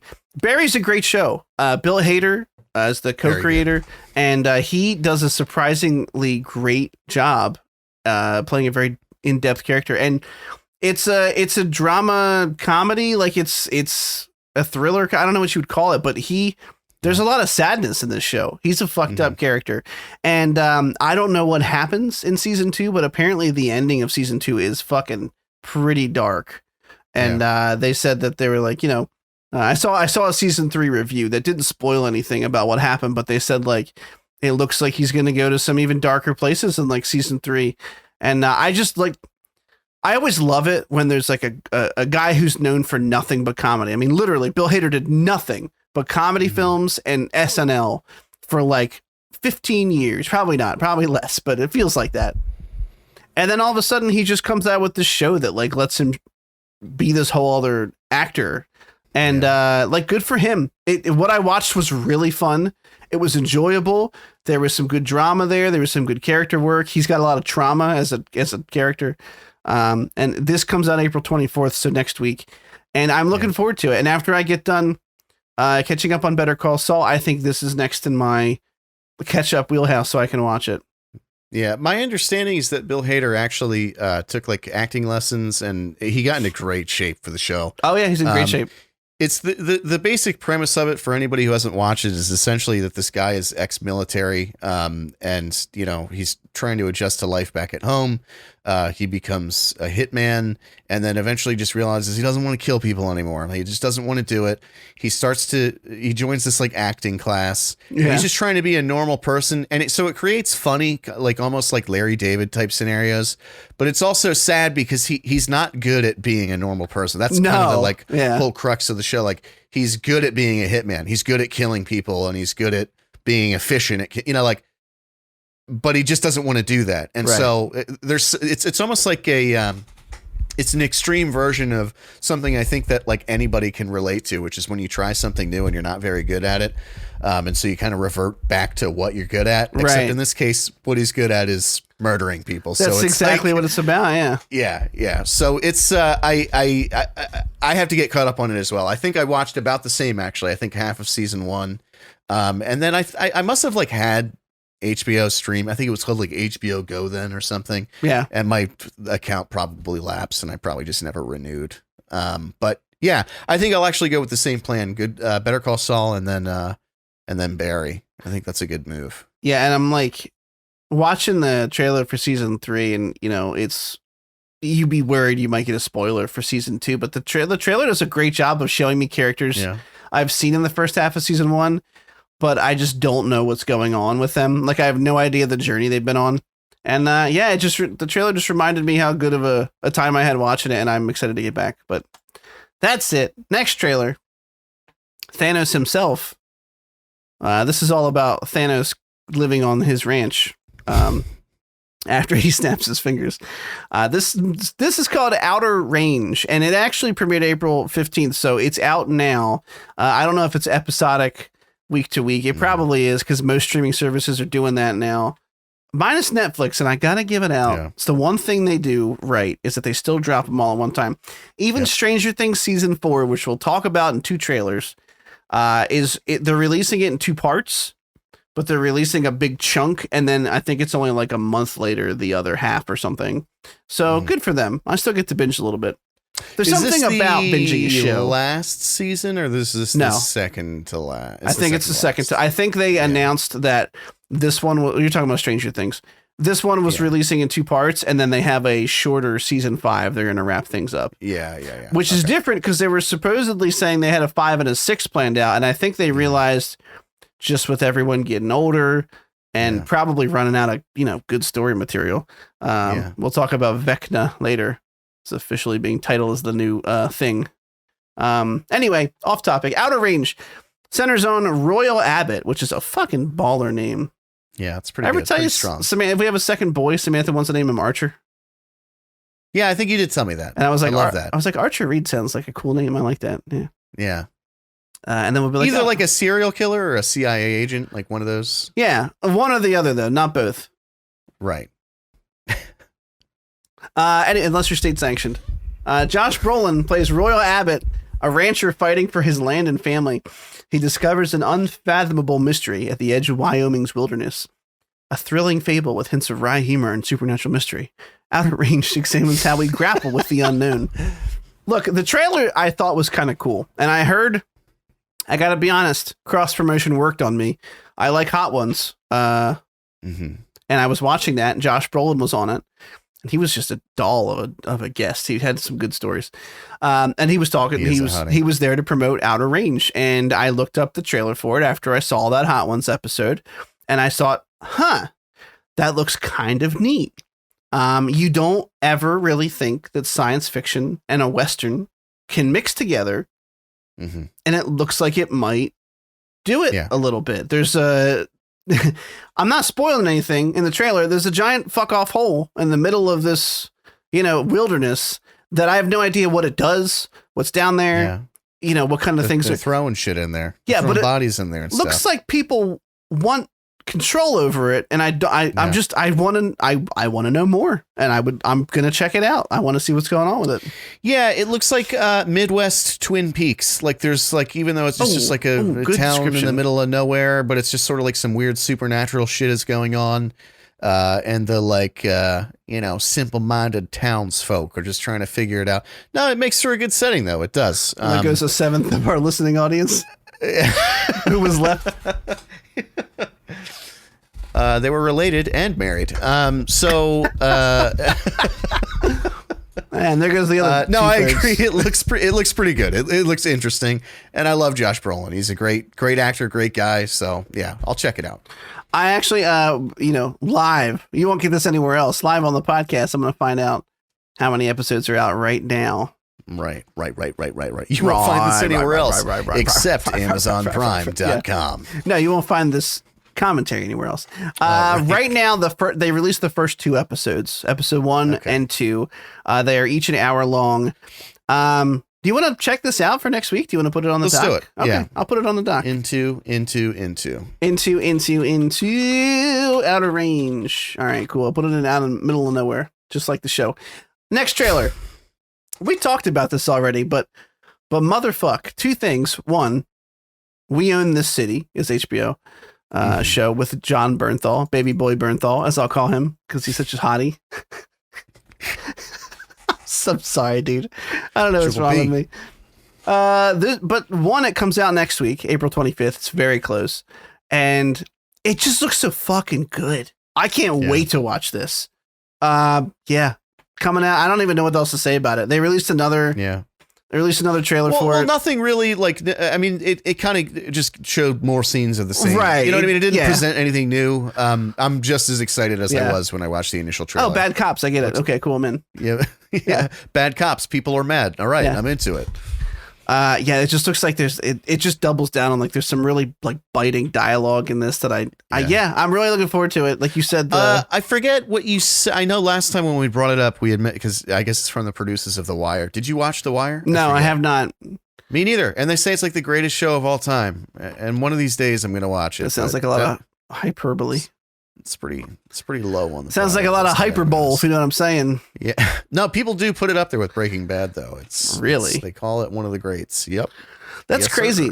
I know there have been detractors since the show, but for the most part, Breaking Bad has had the stellar reputation and maintained it, which I think is more impressive. Yeah. Most shows over time, you get a lot of the, well, I never really liked it. Yeah. And I don't hear people say that about Breaking Bad that often. Well, and then there's shows that, like, when you watched when you were 20 were great, and when you look back, you're like, yeah. That wasn't that good, was it? It's true. But Breaking Bad doesn't have that effect. No. Like I said, Veronica and I just watched it a couple months ago. Oh my God, it's so good, dude. You rewatched it's it recently? better than I remembered it. Yeah. I am the dude. one who knocks. Oh, fuck. That scene gives me such a raging boner. Dude, there are some... He throws the pizza on the roof. Show. Yeah. I'm excited that you're rewatching it. Oh, I miss it. I remember the first... I know we talk about this every fucking episode, it feels like. I know the first season starts off a little slow, but I remember it just gets so good. I feel like it doesn't. I feel like it's just different. well, it's funnier in the beginning. It's not so like drama heavy in wrong. the beginning. Here's how I think, which is not what you're thinking. I just think it's like more of a dark comedy in the beginning, and then it becomes a more character-driven drama as it goes on. Right, tight. But yeah, God, excellent show. Yeah. Excellent show. Yeah. We put on the scene actually just like a week ago where I don't know if you remember when Jesse's all tweaked out on meth and he goes to kill the 2 drug dealers that killed his buddy. Yeah. And then at the last minute, Walter comes in and fucking runs him over, gets out of the car, grabs the dude's gun and just executes him. And he goes, run. And then the fucking episode ends. It's just like such a good fucking scene, dude. That's oh my great. God. Yeah, it's really good. That's why I'm so excited to watch Better Call Saul. I know the stakes are not the same, but there's a couple great moments in the even the first season that I'm like, oh yes, I forgot. Anyway, again, I'm not can't spoil it. I know that Ron has not seen it yet. Yeah. Have you watched? Did you ever watch any more Raised by Wolves? I forgot to ask you. So I did not watch all of season 1. I watched half of season 1. Okay. Because I have become just inundated by the addiction of Final Fantasy 14. And like all of my free time, I'll be like, all right, I'll squeeze in an hour before bed. I'll play until this time and then I'll put on an episode. And then I get to like that time and I'm like, or I could just play this till I go to bed. And that's what I do every single night. I feel like I can't tell you about games that I like anymore in the future because I'll just lose you.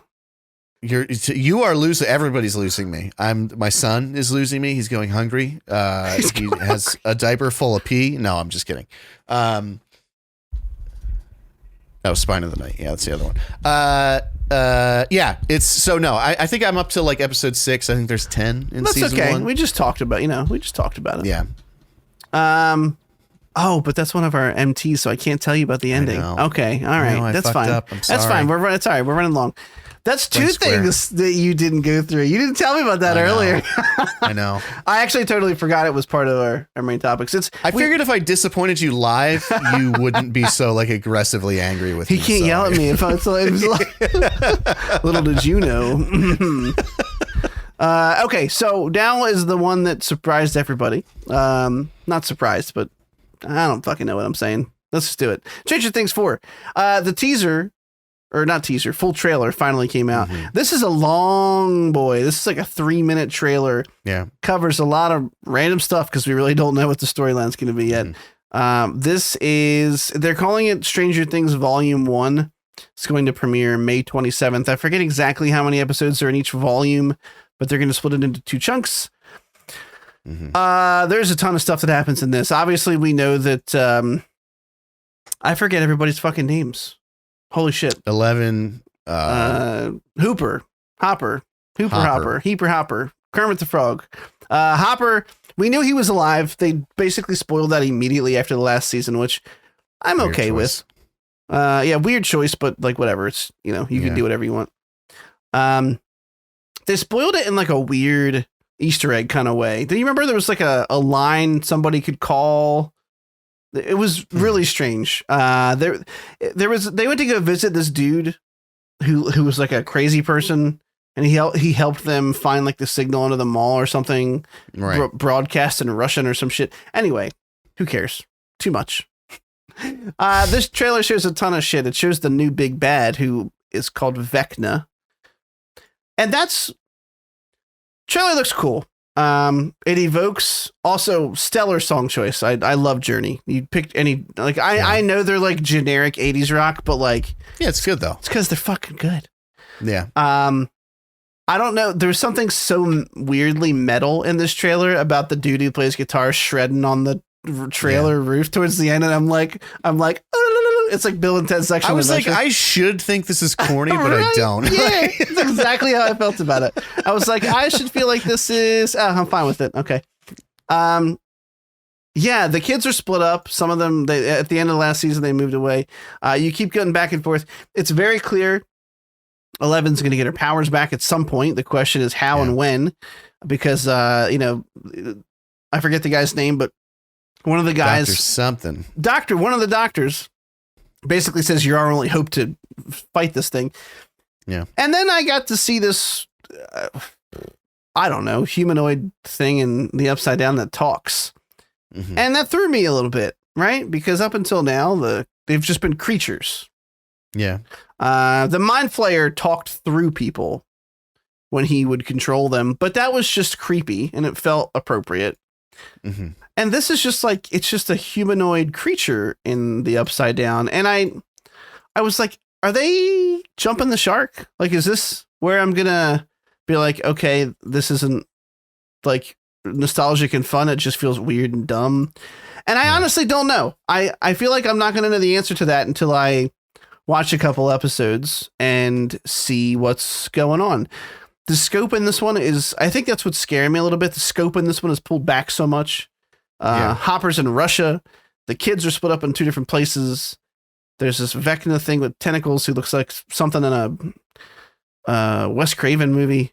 I just don't know if all these things are going to work together. But that being said, the trailer was fine. I was looking forward to it. How'd you feel about it? I think it looks good. The first time I watched it, I felt the same way about the fella, the upside down man. Upside down man. That's his name. Right. Canonically. So anyway, I thought it was like weird. Like you said, it's always been like beasts that have been like the antagonist or like the enemy. Yeah. And then I thought, and I'm like, oh, that's a little weird that they would do this intelligent creature who like has some kind of plan that he's clearly imposing. And then I realized every time we talk about Stranger Things on the show, we always say the same thing. Like, oh, every season's the same. It's like you get a big bad, they kill the big bad, and then the next season starts, a new big bad comes, and then they have to kill that monster. And then, so it's like, all right, I can't complain that they do the same thing every season and then complain when they do something new. Like, I have to, exactly. That's fair. I'm still wary, but I feel the same way you do. Like, I have to watch it and see what this guy is. Is he like a human being that like got sucked into the Upside Down and like grew there? Or is he like born entirely? Like, we just haven't seen like an intelligent creature down there. Right. So. Especially nothing that could just like, this thing's like an overlord, you know, it's like fucking saying menacing shit about your time is up. There's a couple shots of this trailer of this like house that I think has been referred to in dialogue. Like it's almost like a haunted house. The kids are a real classic looking haunted house. And Robert Englund is in this. Classic star. He played Freddy Krueger. He looks all fucked up. One of his eyes are like gouged out or something, or not gouged, but like it's a closed shut with a scar over it. I think he might have somehow gotten sent there and like mutated or something happened to him and he becomes this creature. That's my running theory, is that's somehow him. I don't know. And you know what? You're right. I'm a hypocrite. We're always talking about how much is the same and this is different. And I should give it the benefit of the doubt. The guy on the roof shredding in the Upside Down was just goofy enough for me to grin and go, okay. So yeah, it's weird. It had like the opposite effect that it really should have. Like I wanted to hate it, but I was like, well, it's kind of cool. It's kind of cool. There's a storm in the background. That's dope. Demogorgon bats and he's shredding. It's like the coolest time to do a guitar solo when there's a fucking torrent happening behind you. Don't you wish you could hit Paul's in the Apocalypse and just shred with it in the background? I mean, this guy's living the dream right here. Okay. Oh, there was a scene where, I can't think of her name. It's the redheaded girl was like floating up in the air. Yeah, there's a lot of like, are they going to give her powers? There's a lot of weird like, stuff going on here. Yeah. she's crying over the grave of her brother who died in last season, who was just an asshole, though, right? I mean, sure, sad that his little sister lost her brother, but like he totally was a dick. He was kind of a dickhead. Kind of a dickhead. Okay, moving on. The Northman, which we just talked about, it's in theaters. At the end of this weekend, they're going theaters. And Captain Duratio, but not St. Cristobal, will be seeing it this weekend. You'll have to give me your thoughts. I will not be seeing this in theaters. I'll watch it when it comes out on streaming. Yeah.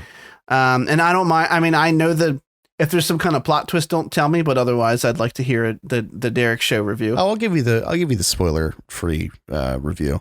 But yeah, this trailer looks great. I mean, it's my expectation, what I think is happening here is he's gained enough fame from the Vitch and the Lighthouse that he's kind of like being shoved into like superstardom. Yeah. And this is his first movie where he really has like a big marketing budget, like a huge marketing budget. Yeah. And so when you see like these sort of indie guys and like independent filmmakers become big, they do have to kind of tone back on just how smarmy and pretentious their films are. So while I think that that's going to be, and I mean this sincerely, while I think it's still going to have this signature smarm that Eggers has that I've come to know and love. So weird cut back in. Zero. Yeah, hey. We lost stuff. we didn't lose power. My power is working just fine. Christopher's did. If you want to get mad at anyone, get mad at him. That's true. I, of course, did absolutely nothing wrong. No, I was just in the middle of saying I think that this is going to be this movie is going to be a little bit more streamlined, and less reliant on sort of the sticking to like his indie roots, but kind of breaking away from it and doing just like a kind of standard movie. Looks awesome. Looks like everything in this trailer that you expect from Robert Eggers at this point is there. Great cinematography. Looks like a solid cast of actors. Obviously, I really can't wait. We're super pumped to see it on Saturday. It looks like it's going to be pretty cool. I'm looking forward to it. To your review of it, and then eventually when I can see it on a streaming platform. It looks really great. Not great enough to me personally to go pay money for it. You know, it looks like it's going to be epic. Some of the shots in this look like a Dark Souls character just walked on screen. Yeah. I'm like, what's up, bro? You're that final shot of this trailer where it's like with each step he's taking, another rune appears for the Northman was just a great way to end the trailer, by the way. Very cool. 'Twas very cool. Pretty good. Okay. One more trailer, and then we finally have our main topics. We're going to try and rush through them because we've been recording a little long here. Yeah. So, this actually, glad we recorded today. This actually released today. Mm-hmm. Thor, Love and Thunder holds the record currently for shortest marketing window for a film. This movie comes out in July, just a couple of months away, 3 months and some change. And this is the first anything we've gotten from the film, first teaser. Some speculation as to why Multiverse of Madness might have something to do with it. Some lesser entities think that it has something to do with Moon Knight. I'm just kidding. That's harsh to say about friends of mine. Anyway, I'm not kidding though. I don't think it. My humble, albeit educated guess about the topic will be that Moon Knight stands on its own with no real ties to anything else, and that it has nothing to do with the villain of Thor: Love and Thunder, Gore the God Butcher. Anyway, this is a short teaser. It's a minute and some change. It basically established a couple things. One, Thor gets skinny and hot again. Mm-hmm. Mm-hmm. Loses the dad bod. Yeah. And what I hope is a bitchin' montage. He's trying to find peace. He's with the Guardians of the Galaxy, or as he calls them, the Asgardians of the Galaxy. Mm-hmm. Surprisingly, maybe it's because this, oh my God, I have like a hair tickling my nose. It's going to drive me crazy. I'm going to cut it off. My nose, I mean, the hairs can stay. I didn't hate Chris Pratt in this, but it didn't feel like 4 seconds. I thought that might be part of it, but he didn't feel, I don't know what it is. It's hard to pinpoint. He didn't feel like he was overacting as much as he did in the Guardians movie. I don't know. Obviously it's not enough footage to tell, but just from that scene. Our boy Taika Waititi, who has done basically no wrong in this world, is directing it. So I have to give it a grain of salt. Yeah. That being said, trailer did basically nothing for me. It was boring, uneventful. Didn't need to happen. Yeah. More like Boar Love and Thunder. You're doing that sarcastic laugh, but I thought that was pretty good. Oh, thank you. Anyway, yeah, I don't know. I mean, I said it earlier in our chat that the podcast listeners have no idea what it is besides the fact that we often to refer back to it. Yeah, formerly Horse Chat, it's now Rat Chat. We're going on Rat Chat like TM. a new sort of branding thing. Yeah, we're under new management. Yeah.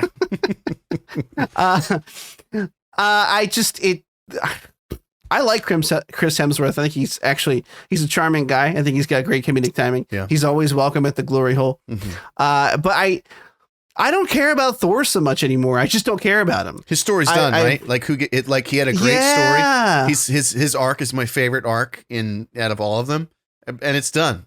So why? I was under the impression. No, I think that's what's happening. Clearly we see Lady Thor, which we're not allowed to call her. Oh boy! Grab the Mjolnir, but you've triggered me. I for whatever reason in my head I thought this was literally going to be like a movie about Thor for 20 minutes and him passing the torch. I didn't think he was going to be the central character of the entire movie, which is kind of what this teaser implies. Which I'm not into because, again, he had a perfect ending to his. Perfect. I loved his arc, man. His is the only out of all of the MCU that I can truly say that I loved all the way through. The movies he was in weren't always great, but his growth was his story, his what he had to go through. Character, was good. Even like Loki, I ended up loving where he is now, but I didn't care for him in the beginning. The character of Thor, I liked throughout. But it's done. It had a great ending. So just and literally he's like, I'm trying to figure out what I want to do with my life now. Well, Marvel is too for you right now. Yeah, who cares, man? I don't know. Burn. But you're right. Just the fact that it's Taika Waititi, you've got to, at this point, his track record is brilliant. It's almost impeccable. So he's probably got some trick up his sleeve. The teaser could even be a Kansas City Shuffle. They make you think that this is happening and something totally different is going on. True. That's true. I still am looking forward to seeing it. But yeah, this teaser sucked. It was not good. I hope it's more of an ensemble movie. I hope it's just a lot of him with Korg and Valkyrie and Jane Foster. Because I could be on board with. I'm okay with characters who've already undergone a full character arc being used as co-leads, because that's fine. For Christ's sake, I like Chris Evans' Captain America, and he hasn't had character growth since the first movie. He's not supposed to. The character of Captain America, and because we're talking about it, Superman, has always been lawful good. They are static. They don't change. The world around them changes, and the drama comes from how they have to deal with that. And that's exactly the same as Captain America. It doesn't mean I didn't like him. It just meant that I liked him better when he was with other people that he could riff off of, that he had different ideas from. Same for Thor. Now that Thor's arc is done. And a lot of people were like, well, his arc wasn't finished because he was still fat. First off, that's offensive to my belly. Gross. Please don't say that about me. Yeah. So look, I already saw articles today, and again, I feel like I have to say this all the time, and I'm very liberal. I swear I am. Please believe me. I'm very liberal. Me and my wife both are. As soon as this trailer came up, I saw this article that was so fucking, it's the word of the night. We've used it several times. Smarmy. That just said it's Thor, not Lady Thor. Just for your information, or some stupid shit like that. So first off, and it's Mighty Thor. Actually, I just actually and pushed up my glasses to that stupid asshole writer. And that's not a drill. See, here's the thing. Thor, unlike most characters, his actual name is Thor, and the name of him as a hero doesn't change. It's still Thor. He's one of the only superheroes in the Marvel pantheon that has this problem. So when the comic books introduced Jane Foster as the new Thor, they called her the Mighty Thor because they knew that you have to be able to differentiate between the two. Otherwise, there's going to be a fucking problem. Mm-hmm. So, lady writer, who was up on your soapbox before anyone even forced you on it, she's not just Thor. At the very minimum, she's Mighty Thor. Mm-hmm. And if I wanted to call her Lady Thor, it would not be because I was being derogatory towards her because of her gender. It would be because if I said Thor, it would be confusing as fuck. Get ready for this. So Thor and Thor go and attack New Asgard with Valkyrie, and Thor, you won't believe what Thor does to save Thor, uses Thor's weapon as a surfboard, and the other Thor gets on it, and you see what I'm saying? Yeah. Like, it doesn't fucking work.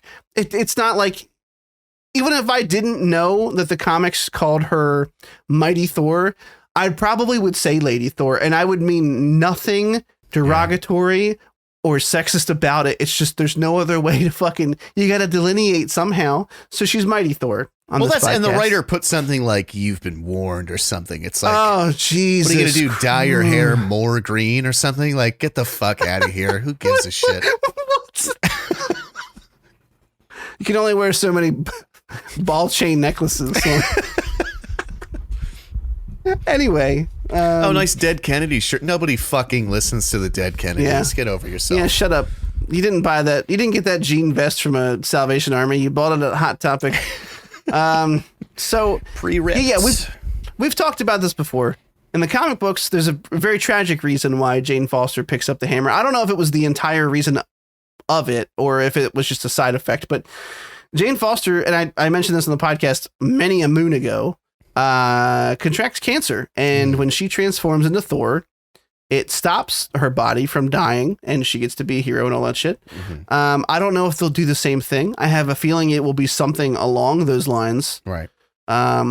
If I don't know, because Tyke is awesome.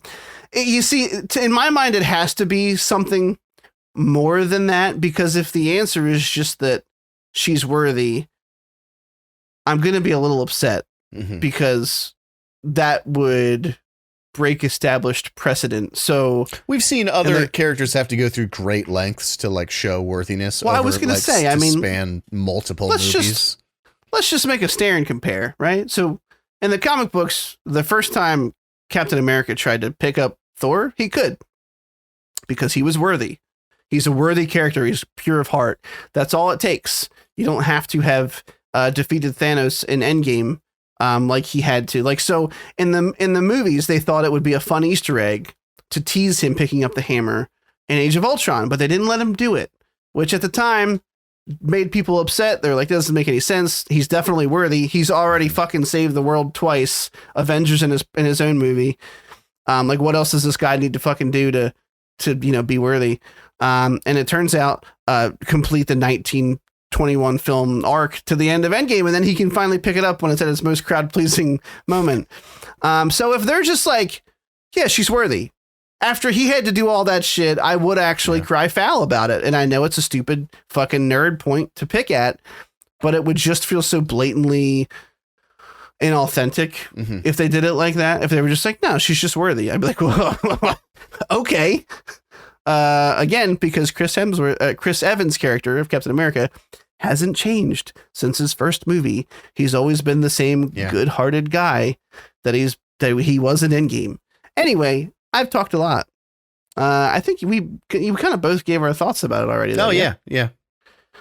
Fully and completely. We've reached into the depths. Culmination. Yeah. Crescendo. Looks poor song choice. I hate Guns N' Roses. Oh yeah, God, yeah. Immediately carded against. Yeah, I'm glad you brought that up. I forgot about that now because I wanted to. Holy shit, Guns N' Roses is the fucking worst. Because I wanted to. Yeah, everybody's been at the mercy of being in the passenger seat of a car where like some person is playing Guns N' Roses and talking about when they saw them in 80 whatever, and it's just like you have to pretend you care until you get to your destination so they don't shoot you and steal your money. Guns N' Roses are the worst fucking cock rock band that ever existed. If you listen to them, you're a piece of shit. God. You have points against you if you listen to them. So there's some. So this is a tangent. It'll be a short one though, I promise, because we're coming close to the 2-hour mark, even with all our fuck ups. Right. One of them was definitely mine. I'm sorry. Fucking electricity. Am I right? Sorry about that burp. Excuse me. Apologize. I wish you would get closer to the mic for those. Ooh, Really sexy. get in there. So every once in a while, I'll fall down a YouTube rabbit hole. Happens to the best of us. And sometimes I'll end up on Queen live performances because they're a great band. Yeah. It's a reason they're some of the best rock bands of all time. And there's a couple like Queen performances that like, I don't know what the fuck they did to the footage, but they look good for being 2022. Like they're crisp. They're sound great. The quality is wonderful. And every once in a while, because YouTube thinks it knows what I want to listen to, biting example today. They tried to recommend the new Bullet for My Valentine album to me. Well, you fucked up on that one, Google. Yeah. You fucked up on that Dropped one. the I hate ball that there. band. Yeah, you dropped the ball chain necklace there. Every once in a while, because I'm watching Queen, something with the tribute to Freddie Mercury will play, where they had this huge festival with a ton of artists came up and sang Queen songs with the band, the rest of the band. And Axl Rose pops up in one of the songs. Now you can see where the connective tissue is. And God, I just fucking hate him. He butchers the song. He looks like a fucking idiot. I'm going to say twat, even though I'm not British. I can still say he looked like a twat in it. He looks terrible. Don't you His just want to punch him in the enlarged liver God, just so he's it pops inside of him? Like, God, what a fucking asshole that guy is. He wears it like a kilt everywhere. Like he thinks he's got this style. Yeah. It just screams confused in the 90s. Yeah. Okay. When you can smell someone through a television screen, there's an issue. I mean, he's right, just exactly. Just All right, not holding together well. Super quick shill here. I checked emails. We don't have any. It's like a Feel wax free doll. to email us. Feel free to email us at questions@thecynicalnerd.com. We'd love to hear from you. Give us your questions, your comments. You can find us on Twitter at The Cynical Nerd. You can hashtag fuck TCN if we got something wrong. Hashtag ask TCN if you want to ask us a question. Facebook.com/The Cynical Nerd. That'll do it. We're going to get right into it. So, Moon Knight was supposed to just be episode 2 last time we talked about it. Now it's been episode 2 and 3. So we're officially at the halfway point of this series. There's only 6. I've liked this show progressively more every episode. And that's the quick 5-second take on it. How did you feel about it? I liked episode 1, and then we already talked about that, and then I liked episode 2, and there was sort of a switcheroo where we were at the end of that, where it was kind of like now Mark is in control and Steven is in the background. Is it Steven? It's Steven. Yeah. Is in the sort of back of his mind. And I thought, oh, that's a cool little hook. Yeah. And I can't wait to see how they explore that in episode 3. I hated episode 3.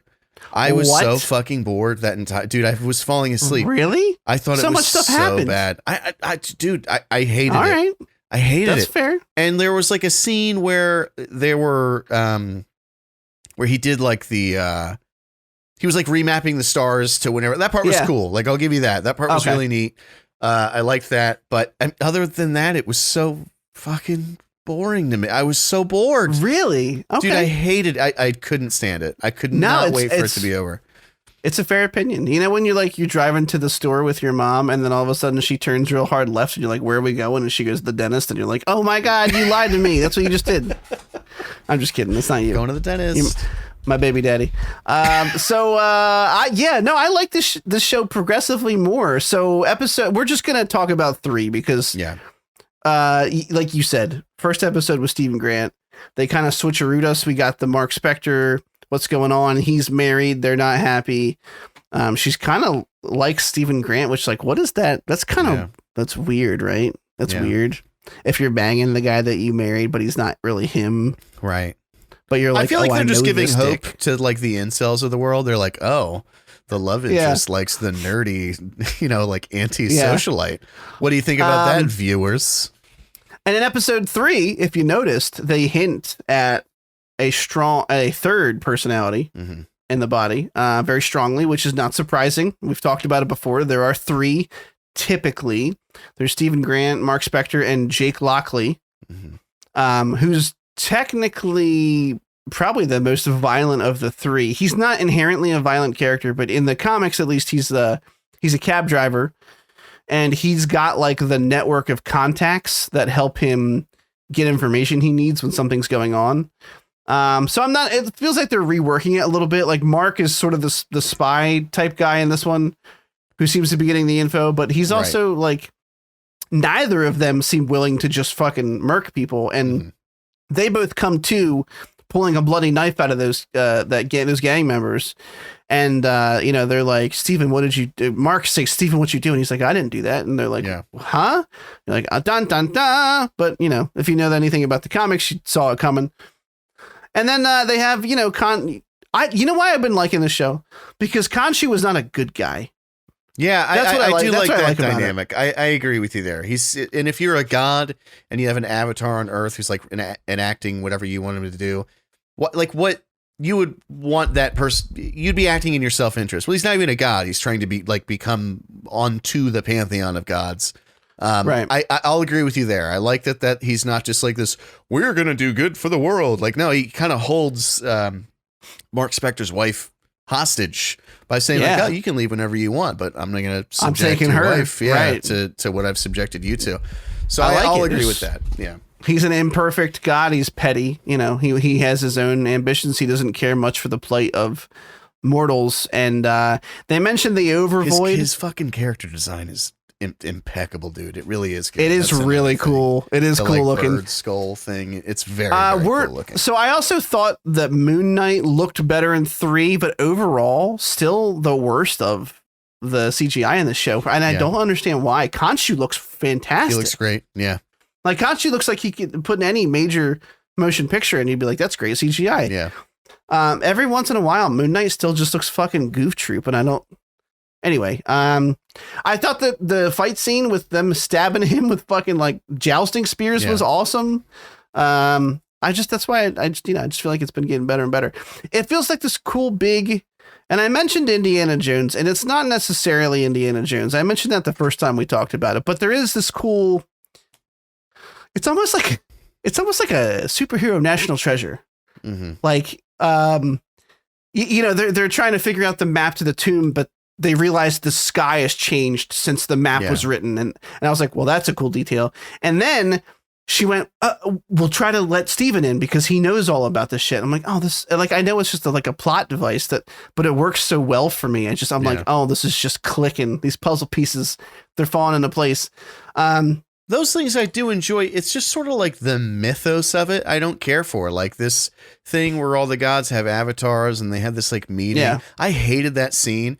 And every time he talked, it was like he was vomiting like, oh, you will regret that. Like it was just corny to me. I don't know. Really? I loved it. I thought Oscar Isaac's been putting in work in that scene. I mean, it looks like it's painful for him to have to channel Khonshu. I don't know. I'm sorry you didn't like it.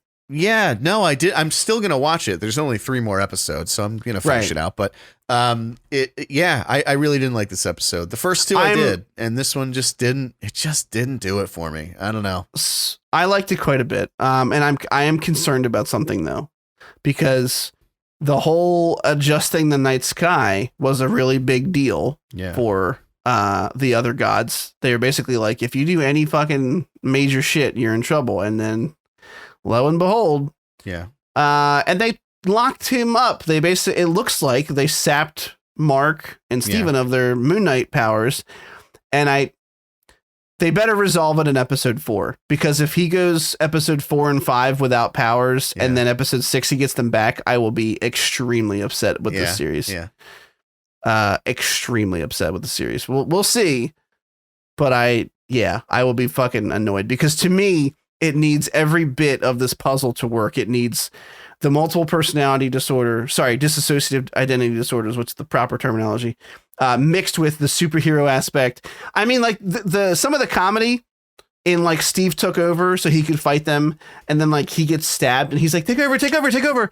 And like Mark Spector comes back and just starts whooping ass as Moon Knight. Yeah. Even with the goofy costume, like it just worked for me. It looked fun. It was fun for me. That's all I got. If they take away his powers for the next 2 episodes, I'm done with the show, though. I will curse it to the bottom of the Egyptian underworld. Sick reference, huh? all the way down. So we're skipping. How on brand? We're skipping Raised by Wolves until you get a chance to finish it. Bonkers ending. I finished season 1 and 2. I think I told you. Oh, you did too as well? Oh, wow. I'm done, baby. I'm done. I haven't been playing 14. I've had lots of free time. I've been playing a lot of 14. You know what? No, though, because any MMO warrants watching something on the monitor next to you. Although, I can't do that. I can't, dude. When you're like, oh, when I'm editing, I watch this. Dude, I cannot split my attention between two things like that. I am completely incapable of doing that. I know I miss some things. I probably shouldn't, to be honest with you. I feel like I miss some. Sometimes I catch myself having to rewind frequently. I'm like, I wasn't paying attention to any of that. What's happening? Well, I used to try to do like audiobooks while I was playing MMOs. Oh, I can't do that. Nuh-uh. So for some reason, watching a show and being able to like glance over is fine. Yeah. But audiobooks, I can't even be like thinking about the day ahead of me in the car, or I'm lost. Yeah. No, me too. Like if I turn it on in the morning, I'll get like halfway to work and realize I've been going through like shit I have to get done. And I'm like, oh fuck, rewind. Speaking of audiobooks, The Expanse Book 2 has been continually fantastic, and I'm almost finished it. Yeah, once I'm done season 1 of, I think I told you this already, Raised by Wolves, I'm going to watch, I think, the entirety of, you just said the name of the fucking show, and I forget what it's called already. You just said it. Don't say it. No, it's called The Expanse. It's called The Expanse. Okay. You said that with much certainty. All right. 2 more things to discuss. One is the documentary from Tony Hawk. And I know kind of your feelings on this. But because we skipped last week, it's been a little while. Let's do Jimmy Savile first, just because I just have much quicker thoughts on that, if you don't mind. That's fine. Jimmy Savile, it's a British horror story. I think it's actually that's what it's called. The byline there. I like this show, but it's hard for me to watch it because this happened. Yeah. And the stuff he's accused of is like disgusting. I mistakenly thought this was a one. I just thought it was a movie, and Derek correctly pointed out that it is at least a short docuseries. There's at least one other episode up now. I'm not sure how many there are supposed to be, if it's just a 2-parter. I didn't know anything about this guy, and to just see like the intro. First off, British people, you're all fucking weird, because I don't see the appeal in this guy. He's so weird and cringy looking. I'm sure the same could be said about, I don't know, Conan O'Brien. Who am I kidding? That guy's lovely. Yeah. It's not the same. I don't get the appeal with this guy. And knowing what the show is about and seeing the shit he says in the context in which he says it is the most, I don't know, spooky. Sure. The most like horrifying part of this, because he's constantly commenting on. He was kind of open about it in weird ways. Yeah. People just, what did he say? Go. He's like, I'm not, he refers to himself as tricky, and he says, I'm not some other word. He says, because those people get caught. When you're tricky, you never get caught, or something like that. And it's he said this in an interview on like live television. And it's not until you look back, you go like, oh, like when you find out all the shit that he did, like he was kind of in some aspects not hiding what he was doing, which was diddling kids. I don't know if we actually said that he was a toucher. Yeah. But, surprise. I'll say this, and I really want to make sure I'm saying this properly. Of these 2 episodes, I feel like, and I only watched the first one, I feel like the first one was just a setup for who he was and didn't delve too deeply onto what he did. They just went through, they're getting to the sort of the implications and why people started questioning him and yada, yada. That being said, like for a movie, for a documentary, I did find it to be pretty boring. Like like I just feel like I understand that in a documentary, the first third is you're setting up the people and why they were where they were and what you know what I mean? And then you get into the like, boom. So this one, I guess, took its time by eating up a whole hour and a half of establishing who he was. And there was just a certain point where I was like a half an hour in where I was kind of like, I get it. Like, I'm not in a hurry to hear about the horrible things he did, but if you're here to educate me on this horrible guy, like we're spending a lot of time on all the nice and good things he did. Like it just felt weird to me. Like, I'm like, when are we going to get to it? I am going to watch the second episode because I'm just interested to see what happens. Of course, you never want to hear about kids being abused like that, but it's scary because he had such a close connection to the royal family to the point where they were sending him letters asking him for his opinion on how to do public speaking and where to hold public speaking events. And it's just like the whole like Jeffrey Epstein thing that happened. It's like, all right, so these aren't isolated incidents. This has been going on forever. And no one and my understanding is Jimmy Savile never did a minute in prison. He died. Nope. Pretty much right after all this shit came out. So he never even had to like go to court, which is a nightmare. Yeah. Yeah. But it was, like I said, like I do still want to watch the second half. But like, if I was judging this for being a documentary, for being a movie, I found the pacing to be much slower than it should have been. That's a very valid criticism. I liked it. It's that morbid curiosity thing of, watching a car crash. Like, I know what's coming, so the buildup is okay for me. But I can see what you said. Like I said, it felt like there was too much buildup because, this thing's a little over an hour, I think. And I'm like, okay, this is the whole thing. Yeah. Yeah. And it's clearly not. There's some really haunting stuff in here. I mean, even when the rumors were swirling about him, diddling kids, going to diddler court, there's a journalist who says, it was after he got knighted, for Christ's sake. Yeah. Was it Margaret Thatcher that kept pushing for him to be knighted? Yep. Like, whoa, lady. He gets knighted, and in an interview, she asks him about the allegations, because he basically, after he was knighted, alluded to the fact that his problems were over. He's like, people who are knighted don't deal with problems like this. And she asked him about it, and he denied it. And then he said, look, there's two reasons why this is happening. One, I deal with kids a lot. So naturally I'm around kids a lot and young girls. And basically, like, I can't help it if young girls like me. Mm-hmm. Like, this was his excuse.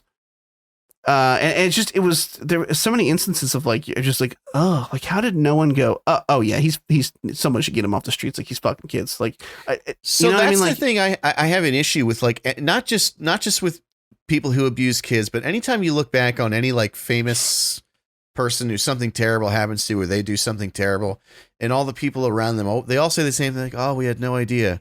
I don't fucking buy that. Like, I really don't. Especially not this time. Yeah, like they had the one guy who worked on Jim'll Fix It or whatever it's called, who was like, oh, I wish I would have known more and would have seen more and would have. And I'm like, you guys work together every single day. You didn't notice anything? Seriously? Same thing with, like, Kurt Cobain, like when he went out, all the, Courtney Love, Dave Grohl, they're all, oh, I never would have seen this. You guys didn't see this coming? Really? He showed up to band practice crying his eyes out. You didn't know this was going to happen. It's like, it's just, I just don't buy that. Like, it's, I don't know. And I know, of course, you could say, well, maybe I thought something was good. Like, Quentin Tarantino, who had a very close relationship with Harvey Weinstein for like decades, has gone on record saying like, oh, I wish I would have known more. I always just saw it as like the sort of cartoonish, guy chasing the secretary around the desk type thing. And it's like, yeah, but wasn't that enough to like press him a little further? And I don't know. It's just, I don't know. Yeah. It's gross. I don't fucking buy it. I don't buy it. Jimmy Savile's friends. All right. Last topic. We're going to wrap this bad motherfucker up. Tony Hawk, Until the Wheels Fall Off. Mm-hmm. I'll do the same thing we did with Jimmy Savile, my 10 to 15 second review. Surprisingly, a lot more emotional than I expected. I kind of grew up looking up to him, just as like an icon in the extreme sports arena. I hate to say it like that, but it sounds silly saying it as an adult. I told you, which I'll save the story for later, but I remember him doing the 900 at the X Games, and it was a thing. Every kid was, to steal from the skateboarders lingo, stoked. I don't know. This documentary kind of starts off punching you right in your emotions.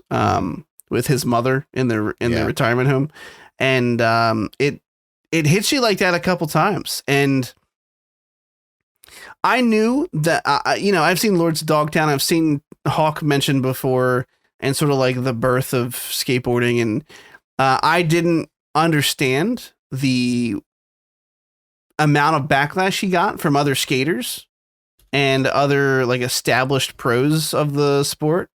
What people thought of him, what kind of like pushback he got.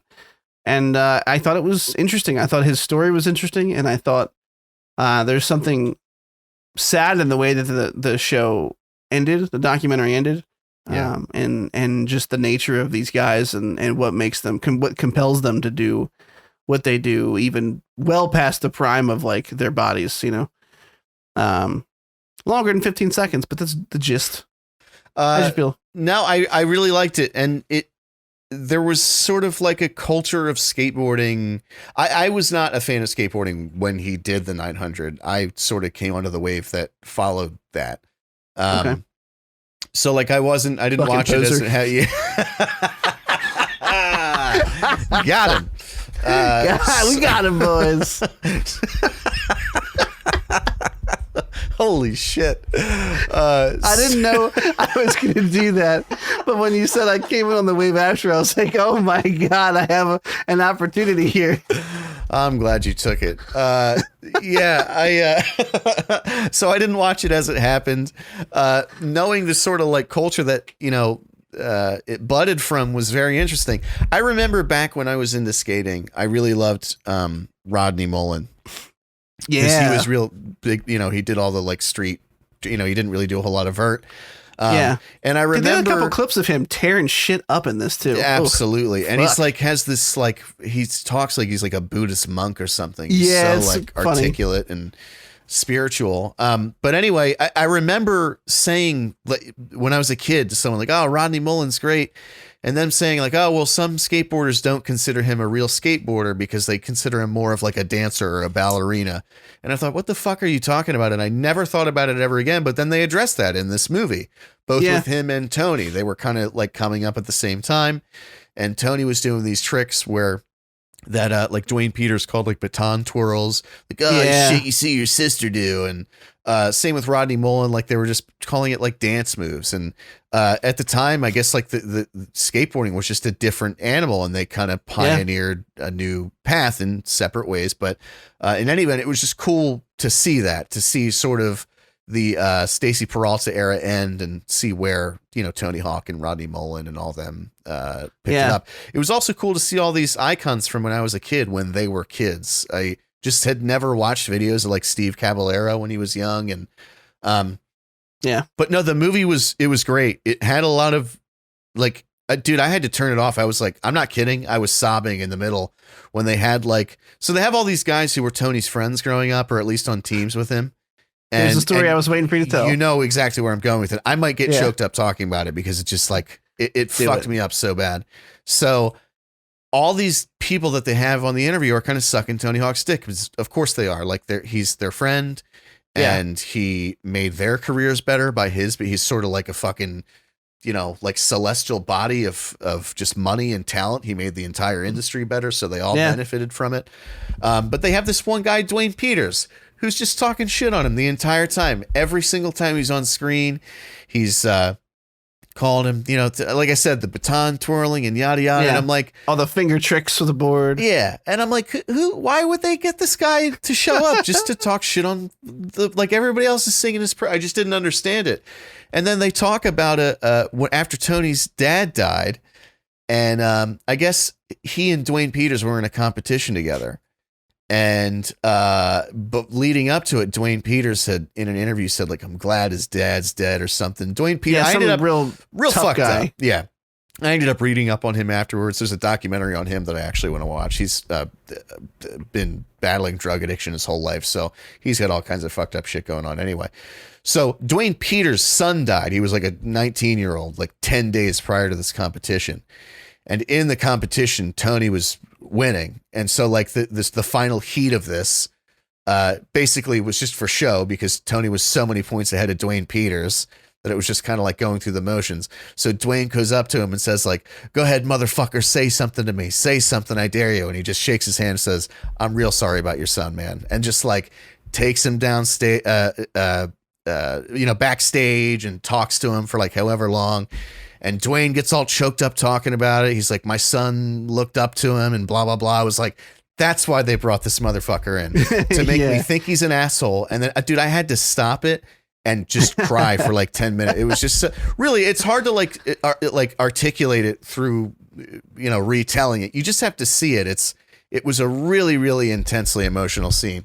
But it was also nice to see like that Tony, his dad was so involved with his skating, which I never knew either. He was sort of like organizing the competitions when he was a kid. When I was growing up, me and all my friends who were skateboarding, we did not have the support of our parents because they didn't want us to break our necks or wrists or whatever. So that kind of came as a shock. I didn't know that they were close. Like the whole thing was just really well done. Of course, in the end, he lands the 900. And it was just, I don't know. I just didn't understand the cultural impact cultural context that led to the 900 being such a impactful thing in the industry, because before that it was the McTwist, the 540. Right. It was sort of the trick that was like this holy grail at one point, and then everybody and their mom could do a 540, and he just took it one step further. It was just, I don't know. It was great. I turned it on, and within a couple of minutes, I actually had the opposite effect that you had. I was kind of like, seems a little boring maybe. And then it just fucking hooked me in, dude. It was really good. I was on board. I have two major critiques because for the most part, I feel the same way that you did. Again, I already said, but it feels like it has a lot of heart. And there's a lot of interesting stuff there. Like I knew his father was involved, but not to what depth. And I didn't realize that other skaters kind of looked at him like he had a leg up. Like they assumed that because his father was there, he was getting better scores and stuff. And that's tough. That's got to be tough to skate through. Yeah. You're doing something you love and your dad's there all the time. And to have to be like, look, I need you to step back because it's affecting the way I look to other people. That's tough, but it was really nice, like you said, to see his parents like supporting him and doing what he loved. And I didn't realize he's so much younger than his siblings. And there's a lot of there's a lot of cool details in there about what makes Tony Hawk Tony Hawk. And I remember watching the 900 live, and I mentioned this briefly earlier, but I remember the documentary addresses it. And I'm glad they did, because I remember specifically watching it as a young kid who was into skateboarding. And, I had friends that were BMXers and people who were inline aggressive fruit booters, and I loved it. We would go out all the time. I'd put skates on, and I did both. I would skateboard and aggressive inline, and we would go around town and just like hang out and stop at Wawa and grab a half a gallon of iced tea and find some steps that were greased up and just spend an afternoon trying to get a little bit better, emulate these fucking icons that we saw at the X Games. You sound like such a cop right now. I'm just telling you. You sound like someone who's trying to infiltrate a group of skateboarders. Sometimes cool, I just get on my inlines and then I get a half gallon of tea cooler, find some greased up steps, And sometimes I wish I could do that. So if you've got any cool locations that you skate at now, and please let me know. Some drugs too would also be cool. And if you want to hang out and smoke the marijuana, I'll be available from 4 to 8 next week. But I remember doing that. That was a big chunk of my my young adolescence was just skating around town, having fun with my buddies and trying to do new tricks and stuff and emulate these fucking icons on TV that were killing it with these insane things. They were like unfathomably ridiculous stunts. Mm-hmm. And I watched that live. I watched him do the 900 live. And I remember specifically at the time thinking, this is crazy. Like the competition is supposed to be like, you get like 3 runs. Yeah. And this was his last time. He tried it every time and he kept falling. And I don't know if he whispered off to the side to somebody, was like, hey, I'm going back up, but they just let him. Yeah. And they just let him go and go. And I felt like I was watching something so special, which ultimately turned out to be true. And there's something about, it was more powerful to me in the documentary than it was watching it live as a kid, because I didn't know much about him as a person, admittedly, besides that he was considered the greatest skateboarder at the time. But knowing the way his brain took to skateboarding, and knowing that there was no doubt that he was either going to land that trick or he was going to go home on a stretcher. Yeah. And it's like that, just to me, like on top of the Dwayne stuff, like that was emotional to me, like watching him land it and all the entire pro skateboarding community flooding the ramp and like holding him up. And it was just a really cool, like crescendo moment of the documentary.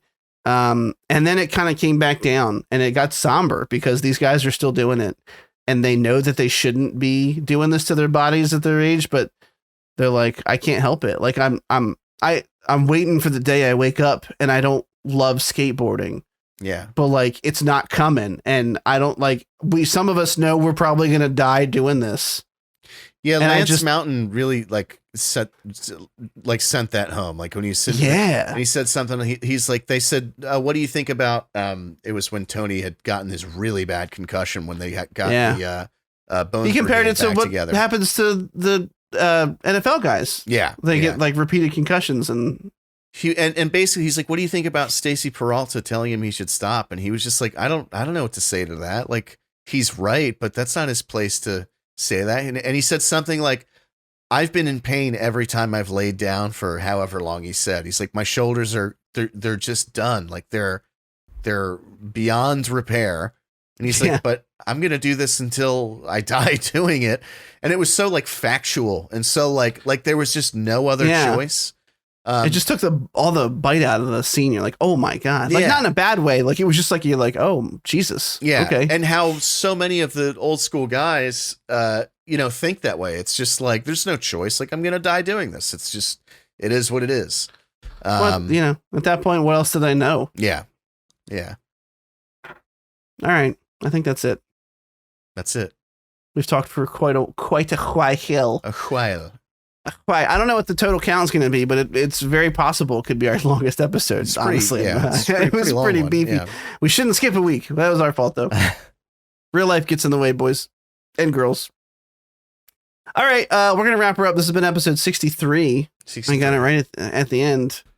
It's been episode 63, Angry Neck Sweat, and we'll see you next week. Next week we're gonna do what did we say? Next week we're going to do fucking me, I closed the dock already. We're gonna do the next episode of Moon Knight. We're gonna do Spine of Night, and if you can finish it, Raised by Wolves. If not, I'm not crazy worried about it. I would like to talk about the ending. It's not like, do you mean the ending of season 1 or season 2? Okay, all right, season 1 is doable. Yeah, both are crazy, but I mean, Anyway, okay, we're going to wrap things up. Derek, where can everybody find you at? My name is Chris. You can find me on Twitch and Twitter at TCNplays. That's TCNPLAYS. Okay. Not doing a whole lot of streaming lately. I've been waiting for my buddy Travis to redo some of my overlays, but one of these days I'll get back into it. How about you? Cool. My name is Derek, and you can find me on Twitch and Twitter at Dr. Gloom MD. That's DRGLOOMMD. And I haven't been streaming a whole lot either recently.